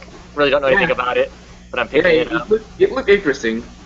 Yeah. Slash and Burn, the next Vertigo book. I'm gonna pick it up. Picking that one up. That one I'm not too sure about. Yeah. Well, because for me, I got to order them all in a brick, and it was like 50 cents a comic the way I was ordering them. So even the ones I might not have gotten, I'm getting just because of that. It's got of course, low take cover anyway. yeah. And I'm gonna get the Ultimates number one, the Ultimate number one, because it's got Ms. America in it, if nothing else. So. Yeah. The only one I know I'm getting is the all new Wolverine. And the all new Wolverine. Yeah, see, I didn't order that. I'm kind of waiting to see if I start seeing when Wednesday comes out and people start getting it and they're excited by it, and it sounds interesting from what everybody's talking about. I'll rush out Friday or Saturday to the chain store because I know that's one that's going to be sitting on the shelf. There's no doubt. It's not an odd book. I'll rush and pick it up because I am kind of curious about it. I like X-23. I just not sure about, and I don't know why I'm not picking it up because I like legacy characters. What's that? You don't like the artist. That's the problem. But because I like legacy characters, I like interesting stories of, okay, this great person was this, carried this mantle. Now how do I do it? I mean, that's kind of why I'm kind of liking Sam Wilson, Captain America, because I clearly can't be Steve Rogers. I have to be my own person. How does that work for me? I mean, some of my favorite DC characters are actually legacy characters. They're the second string. It's the next generation of Justice League of Society. I really like those characters. How do they, their parents or uncles or aunts were these heroes. Now they're trying to be heroes. How does that work? So, could be cool. But you're right. That is a problem. The artist. Yeah. Carnage. I want to know where they're gonna go with that one. The last thing I remember about the last Carnage comic, Carnage was like going into this trying to be a hero phase. I hope they won't make it a hero. If they make Carnage a hero, I'm gonna rip that one up. Seriously. But isn't it like Carnage in space? No, it's Venom in space. Oh, it's Venom in space. That's right. Yeah. Because I don't remember which one Carnage. It was like Carnage Axis where Carnage tried to be a hero, tried to be a better person, and Carnage is my personal favorite villain. And if they change him, Yeah. Carnage to me is just too one note. they're like changing that's all why I the can't. villains. I don't like that one. There's of course an Amazing Spider-Man 1.1. Oh. Oh, Jesus. Gonna start the points again? Yeah, they're starting the point again. When are they doing that? I'm looking right at Diamond. What are they doing? I don't know. They're like, you know what? Twilight Children comes out this week. The too. number Oh, one, right. the number one wasn't overpriced enough. So 1.1. I don't even see that on here. I think I'm like you, Travis. I'm going to skip all new, all different Avengers. Yeah, I'm not gonna get that. I mean, I Probably really want because- all different Avengers. Probably because I know it's going to cross over with all the Avengers books, and I don't like that. Plus, I read most of the people on that team in solo books, so... right. And then, and I think the solo books you're gonna get more of what you know, what we want out of those characters. I mean, the team books that I'm getting of Marvel, most of those characters aren't other places. So I'm kind of curious about that as far as that goes. Mm-hmm. Yeah. Oh, I get my train wreck of Arsenal and Joker's daughter to look forward to next week. Oh. Can't wait. My Liddell migraine. Descender issue 7, finally. So I don't know if you... no one's forcing you to buy it. Yeah. Jason Todd is. We'll just let it be known. Holding at gunpoint, yeah. I don't know. It'll be interesting. Like I said, I'm looking forward. For me, that's 2 Marvel team books, and I really try to stay away from those because the team books just seem to get tied into everything under the sun. I'm hoping not one book is kind of villains, because the Illuminati now are kind of a group of kind of hardcore people. I think from what I've seen the billing for that book, so I'm kind of interested in that. And of course, the whole let's go play with Galactus from the Ultimates sounds like fun too. So basically, it's gonna be a book. They're broken dimensions. Let's go fix the dimensions. So looking forward to that to see what that's gonna be like as far as those Marvel team books and whatnot. But should be another good week of books. Oh yeah. Anything else we want to talk about this week?